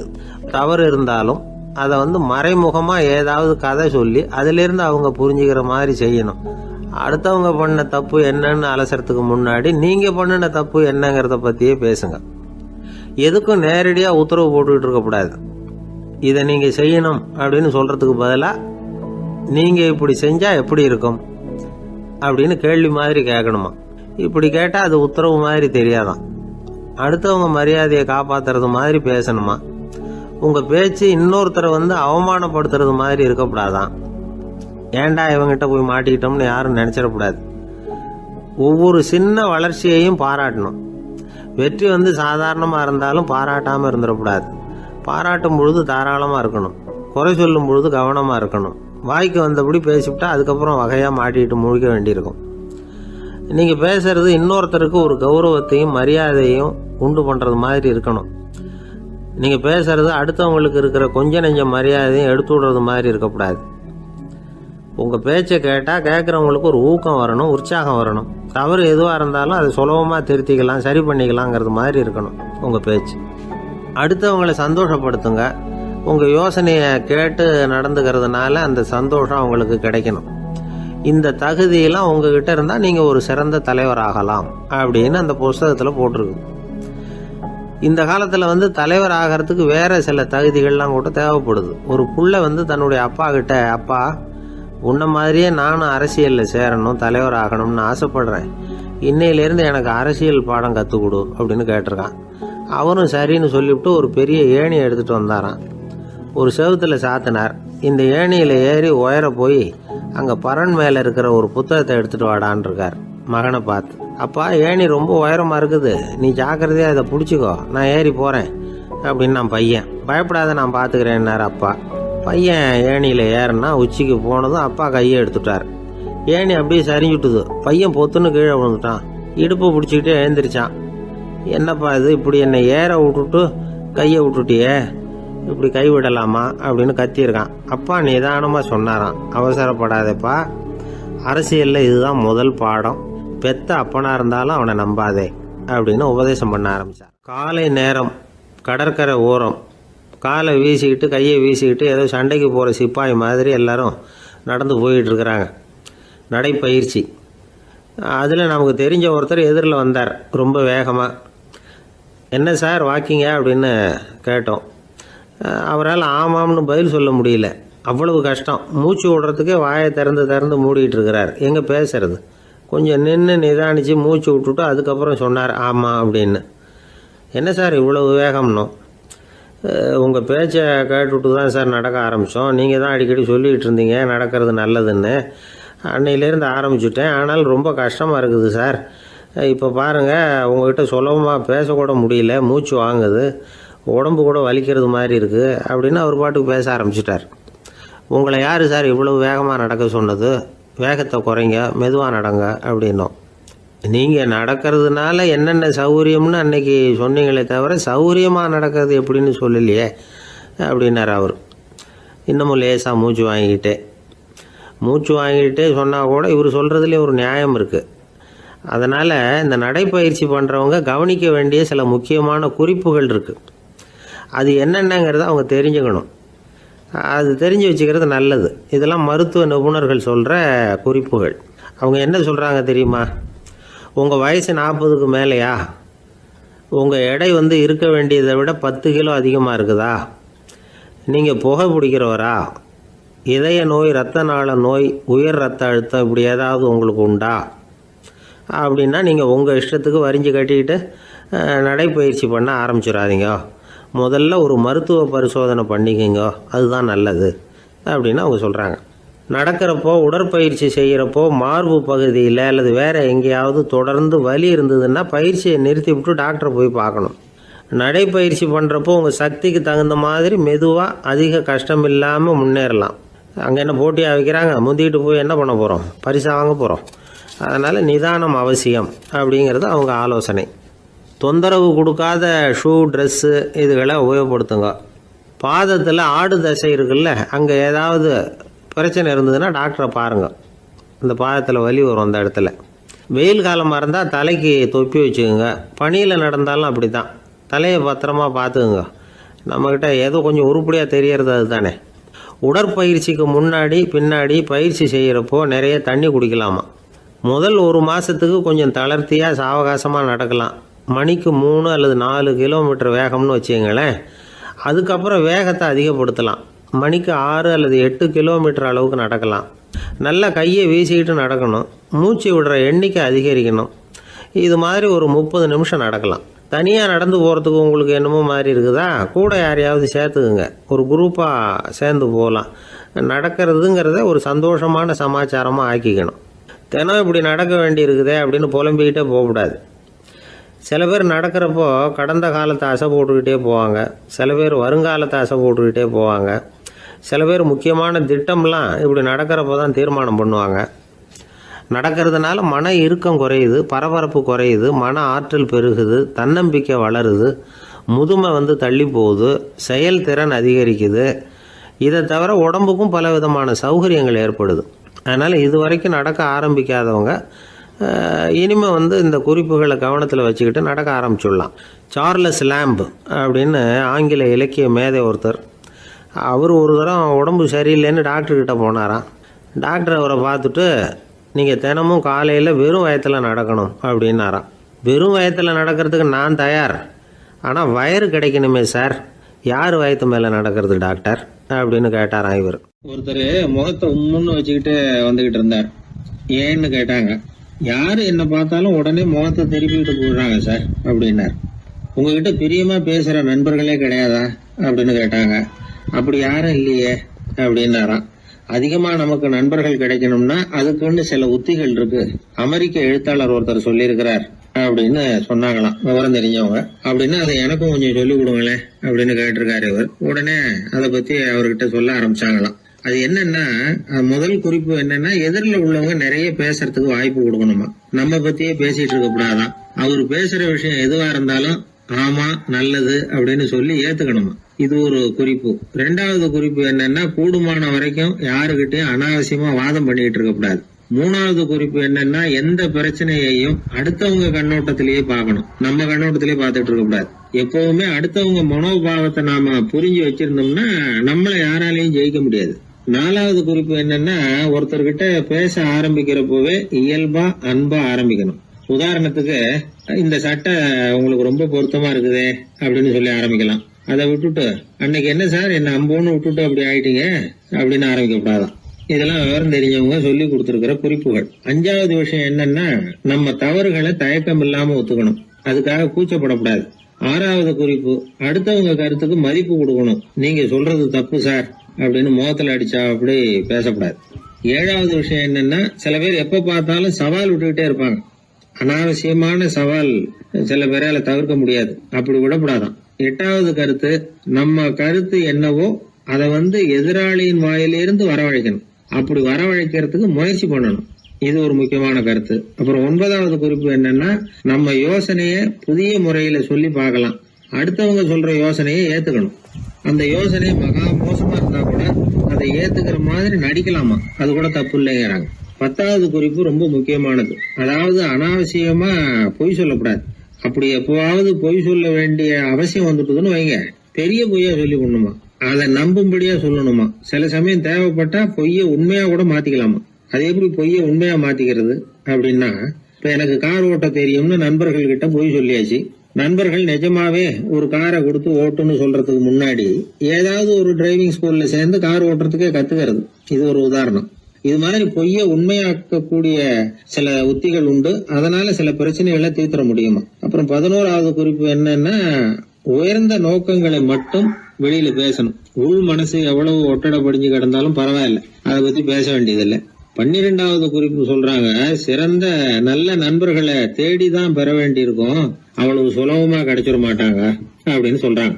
இவ்வளவு குறிப்புகளும் அமெரிக்க நிபுணர் ஒருத்தர் சொல்லி வச்சிருக்கிறார். இப்படி எல்லாம் நடந்துகிட்டா நமக்கு நல்ல நண்பர்கள் கிடைப்பாங்களாம். முயற்சி பண்ணி பார்க்கணும். இந்த காலத்துல எல்லாம் எத்தனையோ விதமான நண்பர்கள் உண்டு. ஒருத்தர் ரொம்ப கவலையோட நின்னுகிட்டு இருந்தார். கண்ணு கலங்கி இருந்தது. ஏன் இப்படி கவலையோட நின்னுகிட்டு இருக்கிறீங்க அப்படின்னு கேட்டோம்.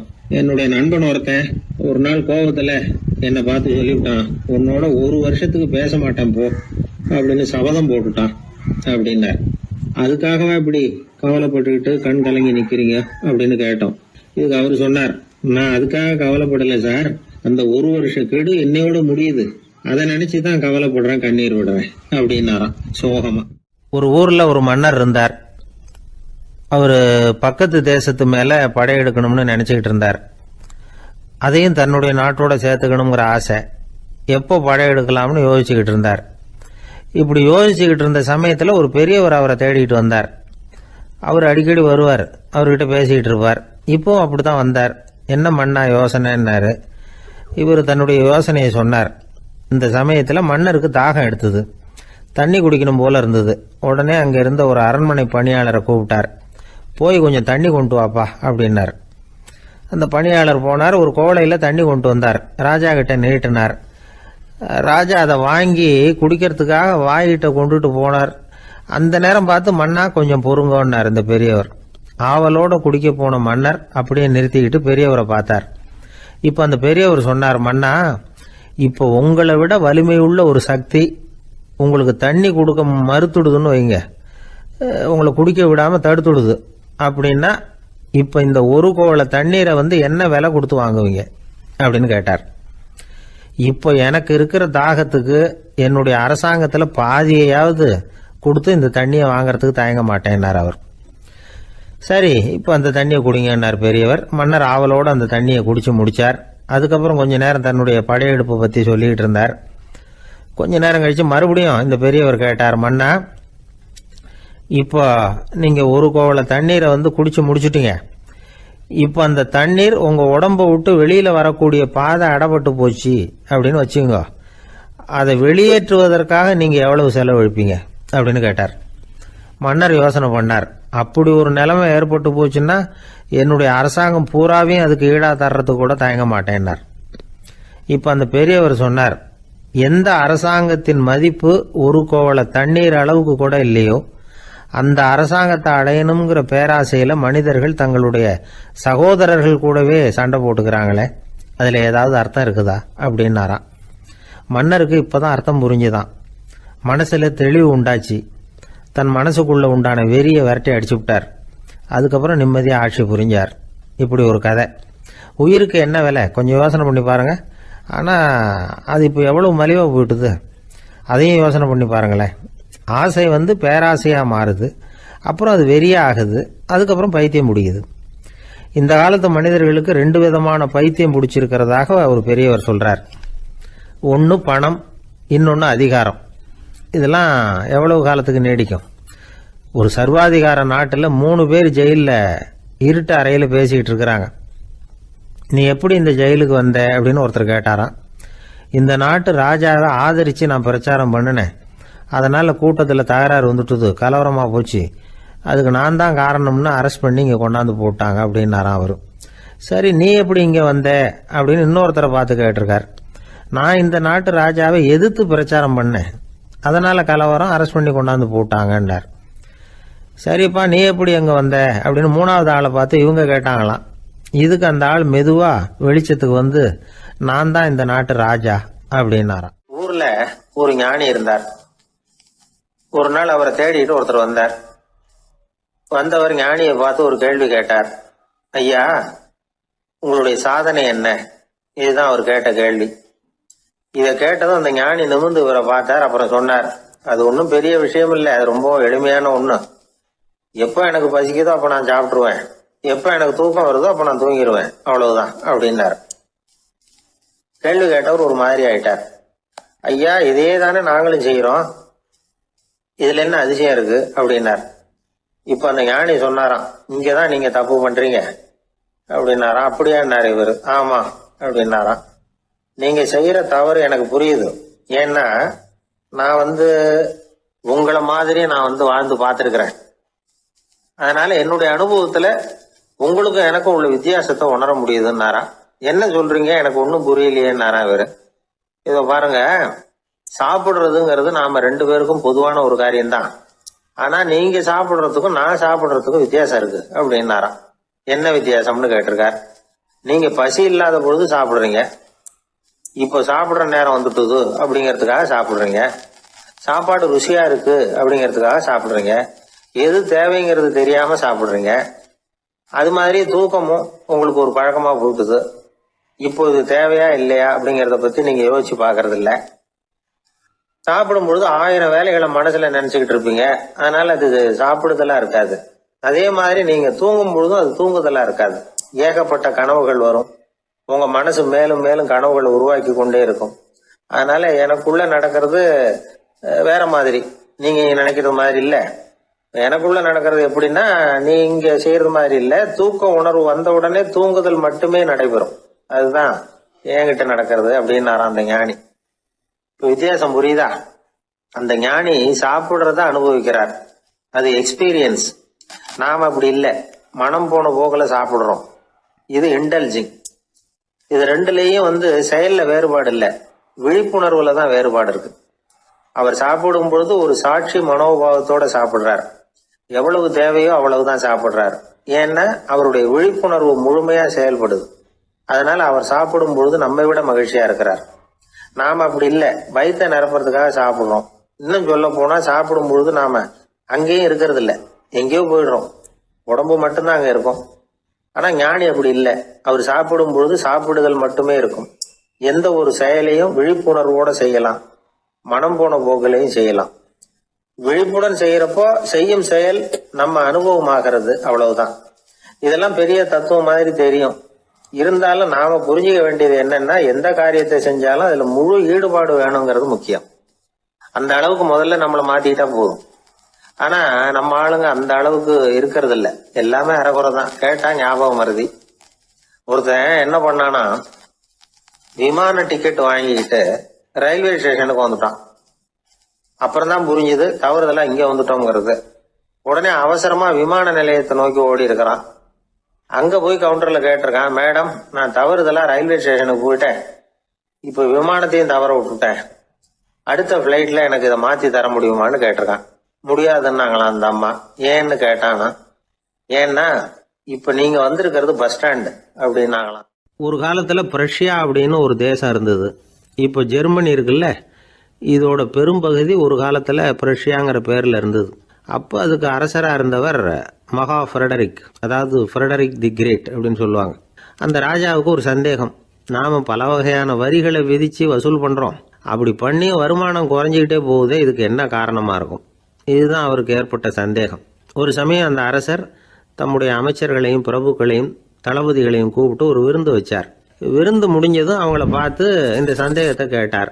வரிகள் அதிகமாக விதித்து வருமானம் குறையறதுக்கு என்ன காரணம் அப்படின்னு கேட்டார். பல பேருக்கு இதுக்கு சரியாக பதில் சொல்ல தெரியல. அனுபவசாலியான ஒரு தளபதி எழுந்திருச்சார். அரசே, அது எப்படிங்கிறத இப்போ உங்களுக்கு காட்டுறேன்னார். உடனே ஒரு பெரிய பனிக்கட்டி ஒன்றை தன்னுடைய கையில் எடுத்தார். அதை அப்படியும் எப்படியும் திருப்பி பார்த்தார். அப்புறம் அடுத்தவர்கிட்ட கொடுத்தார். அவரும் அதை அப்படியும் அப்படியும் திருப்பி பார்த்துட்டு அடுத்தபடியாக இருந்தவர்கிட்ட கொடுத்தார்.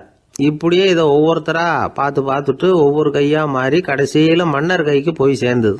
மன்னர் கைக்கு அந்த பனிக்கட்டி போய் சேர்ந்தப்போ அது கொஞ்சம் கொஞ்சமாக உருகி ஒரு பட்டாணி கடலை சைஸுக்கு ஆயிட்டுது. மன்னர் யோசனை பண்ணார், வரி அதிகமாக போட்டாலும் வந்து சேர்றது குறைவாக இருக்கிறதுக்கு என்ன காரணம் அப்படிங்கிறது அவருக்கு புரிஞ்சு போச்சு.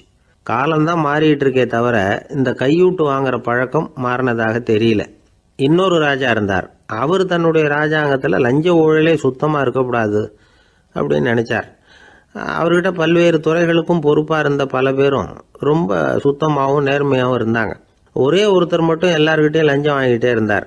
அவரை வேற வேற துறைகளுக்கு மாற்றி பார்த்தாரு. அந்த ராஜா என்னென்னமோ பண்ணி பார்க்குறாரு. எந்த வேலையை கொடுத்தாலும் அதுலேயும் லஞ்சம் வாங்குறதுக்கு ஒரு வழியை உண்டு பண்ணிக்குவார் அந்த ஆள்.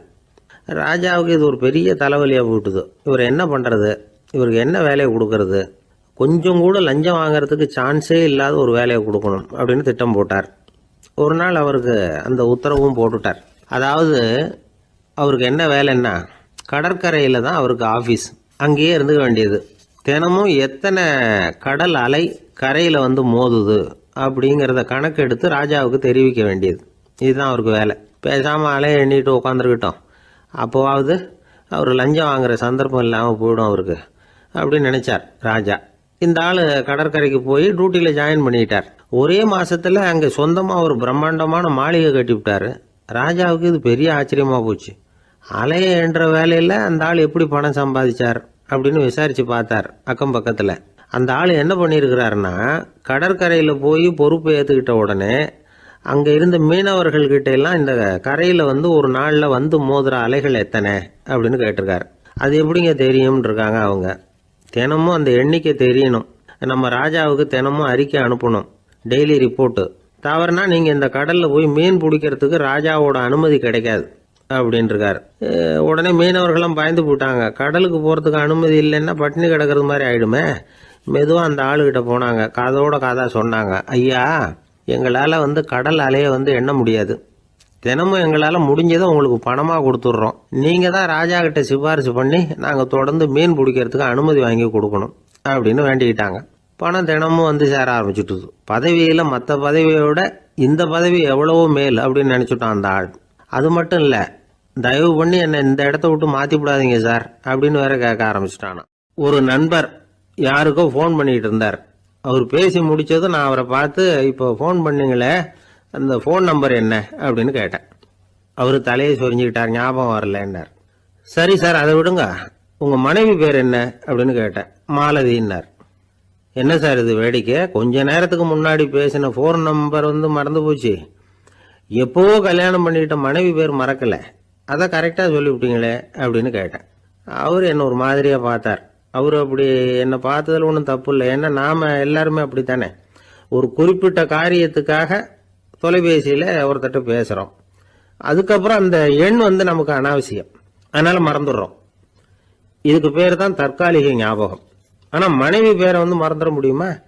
முடியாது. அது வந்து அவசியமான ஒன்று. அடிக்கடி அந்த பேரை வந்து உபயோகப்படுத்துகிறோம், அதனாலேயும் அது வந்து முக்கியங்கிறதுனாலேயும் அதை மறக்கிறது இல்லை. இதுக்கு பேர் நிரந்தர ஞாபகம். சரி, இந்த தற்காலிக ஞாபகம், நிரந்தர ஞாபகம், இது ரெண்டு ஞாபக அளவுகளையும் கட்டுப்படுத்துறது எது அப்படின்னா மூளைக்குள்ள நடக்கிற மின்சார நடவடிக்கைகள் தான்.